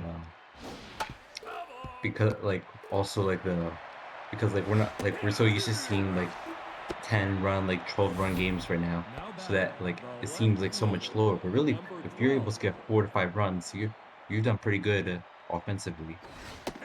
At least that's how I see it. Yeah, I've been watching too much Lumberjacks games. Okay, I'm gonna jar you for that. I'm gonna jar you for that right now, as she rings him up right there. Can't jar me, I didn't say anything. I'm not jarring you. I'm jarring No Hummus. number 10. Jar no hummus. Yeah. How can you jar me? I'm innocent. Because the I didn't say Lumberjacks were brought up, and I don't care who they were brought up by. But I'm Yeah. jarring it regardless. I'm jarring it Big regardless. brain. It's an executive jar. Look at that! I get my jar debut. As he gets the rung up there. He led to the bottom of the 6th. Hatman or Jordan Walker. Hatman, a bit of an interesting case, of course, a longtime Wildcat. Went over to the Dragons in Season 5. Was with the Knights in Season 6. And is now here back in the same division that he came from with the Unicorns. It's like a journeyman. The true journeyman would be Ferrari. Although, there was one player, as Hatman is going to be aboard. There was one player that I feel like has changed hands so many times. Yeah, I was gonna ask you, like, what player has been on the most teams? I If you know. believe Sean Ferrari is the most. If you go to SSBL history, in the player history, it's not full, Now batting, but the left fielder, number 4. let's see, Ferrari. To look that up. Ferrari has been on 1, 2, Oh, 3, wow. 4, 5, 6, That's true. 7 teams. He was on 3 Oh. teams in Season 3. 3-team season 3. What? Well, he was Well- a free agent, to be fair. He Oh, started okay. on the Knights, was dropped.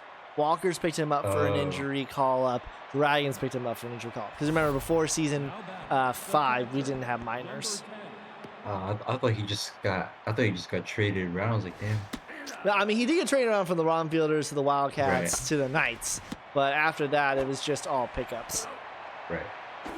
So nothing happens in the 6th. Still a 1-0 game. Here is Doug Kelly. 8 strikeouts for Mabel Sparks. She's absolutely on fire. However, her pitch count is getting close to 80. It will be a little bit tough for her to finish the game. Of course, the Unicorns have strengthened their bullpen as that one's going to get down. That'll be extra bases. Doug Kelly will be aboard with a double. And some life for the Cyclones here in the top of the 7th. Now batting, the third baseman, It would be a great idea if 29. maybe in the preseason have a random character what was the actor Will Ferrell who played on like 10 teams in like one preseason day. I don't know if you guys remember that. It was like a few years ago. No, I hadn't heard of that. That's interesting. Yeah, we just gotta put Ferrari and just trade him around to every team in the league. That way, I'm pretty sure Sean Ferrari is actually retired now. Perfect. Bring him back No, up for a one-day he's preseason. still on the overdrafts. Actually, is he still on the overdrafts? So Cyclones aren't able to score there. Let's see. We need ratings. Now batting, I'm pretty sure he is still on the number over. 30. We'd have to orchestrate it, but that could be interesting. Yes, Sean Ferrari. He's currently a 38, 28, 61, 54, 49 in the minors. By the way, the Oh, overdrafts have 4 They have 4 third basemen and 3 shortstop in their minors. Well, I think they're preparing for the inevitable AAA AA setup. Oh gosh, no. I'm just gonna cut you off there. I'm not even allowed joking about that. That's gonna bring some bad juju. But all you gotta do is convert a couple of those third basemen into first baseman, convert one of the shortstop into second baseman. You got a whole infield right there. So I'm gonna go and knock on wood here. We are into 2 hours of games, and it looks like we might finish up. It has been a long time since we had 4 games only go 30 minutes each. So barring something miraculous happening in this game, it has been a very fast-paced night. Did we just hit the 2-hour mark or? We started games at I think we started games at around 6:04. So I went live at around 56. Popped up, and we're gonna head into the 8th. It's a 1-0 Unicorns game. O'Brien, Lames, and Hugh do up against the on-fire Mabel Sparks that is still only at 85 pitches. Is her pitch count like 90? Her pitch count is now 86. Oh, And they I need mean, like, 5 outs. how many pitches is she's gonna get pulled at? Like, It really, I mean, on fire, she could easily go 110 if she stays on fire. Yeah, knowing the AI in this game, they're like if they're on fire, they don't really pull them out unless like you see stats starting to diminish. Odor the throw to first in time, and they're getting quick pitch outs here as well. Already 2 gone, and now here is Fat Hugh. I think we'll see Jacked Mojo from Sparks. Is that a thing? Yeah, I believe it's, unless I'm thinking the fitness level. yeah, I think that's fitness. Yeah, that's fitness. That's a fitness. So I feel like there's one where it's like after it becomes blue, then it starts like become like flaming blue.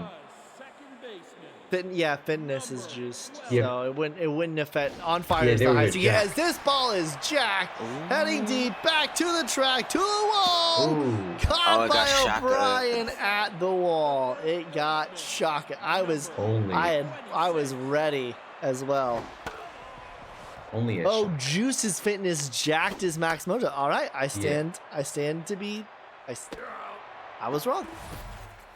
Yeah, honestly, I think like in a like an independent like game, it's like next to impossible to see a player be jacked. Like I think everything would have to go perfectly if you wanted to see jacked player. Maybe even extra innings too.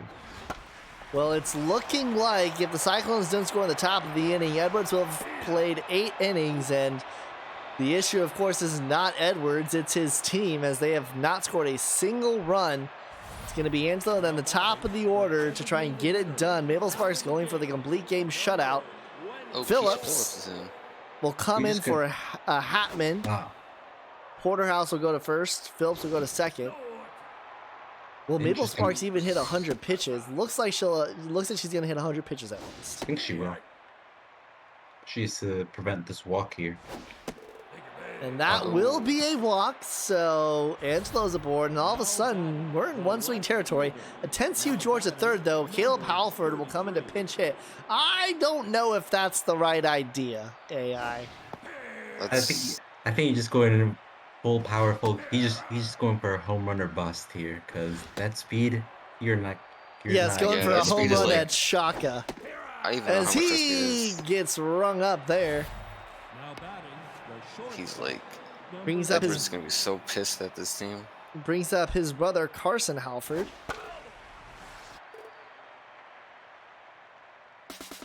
Runner takes off for a second. The throw is in the Oh, dirt. no. It would have been in Ooh. time. And so the Yeah. tying run is now at second. Sparks is beginning to fade here. Like, This one is into Base the hit. outfield. Breezy Breeze, the this throw gonna be tied? home is not going to be in time, and the Cyclones tie it at 1. Ooh, tie game. Just like that, we have a new ball game. But it was a called hit and run. The balls of the Cyclones to call that. And now here is Doug Kelly. That'll do it for Sparks. 3 hits, an earned run, 2 walks, and 8.2, 1 out away from the complete game. And now here is Trevor Belmont will earn the out, and we will head into the bottom of the 9th inning. The Unicorns can walk it off. Ooh, let's see if 2 through 4, but none of them have gotten a hit today. All 0 for 3. Man, it is, if you were looking for some really intense hitting action, today is not the day. As this ball is hit, it's well to the Is that track, gone? to the wall. They proved you wrong again. That ball trickled anti-shocker. over old Iron Ball's Woody Walker. I had a gives the vibe. I Unicorns had a vibe. game I thought he one. was gonna do something. Like, I don't know if this makes sense, but I like knew, like I had like a vibe that he was gonna I do get something. you. Wow. Well, you gotta feel bad if you're the Cyclones. Probably the closest game you're gonna have in this series, and the Unicorns take it. Unicorns now have a 1-game lead as we'll look into these stats and look forward to tomorrow. Yeah, because like that was definitely very like low scoring game there. Like we saw the end it got heated up a little, but for the most part, like Cyclones, they only got 3 hits, and if you're trying to advance in the playoffs, you can't have a 3-hit game. You 8 have to be able total to hits between the two teams. Unicorns with 5. Yeah. Halford, the sub, does get a hit. Also something here. Notice how the Cyclones, they had 9 strikeouts. Unicorns had none. So Cyclones, they weren't able to put their bat on the ball as much and give themselves more opportunity to score. That's crazy. Kyle Edwards did not have a single walk or a single strikeout. Every single ball was in play. Yeah. Is that a record? I mean, it's got to be Maybe a close to playoff. one. Maybe a playoff record. Kyle Edwards will get the loss despite giving up. Belmont gets the win. Yeah, it was only for like one.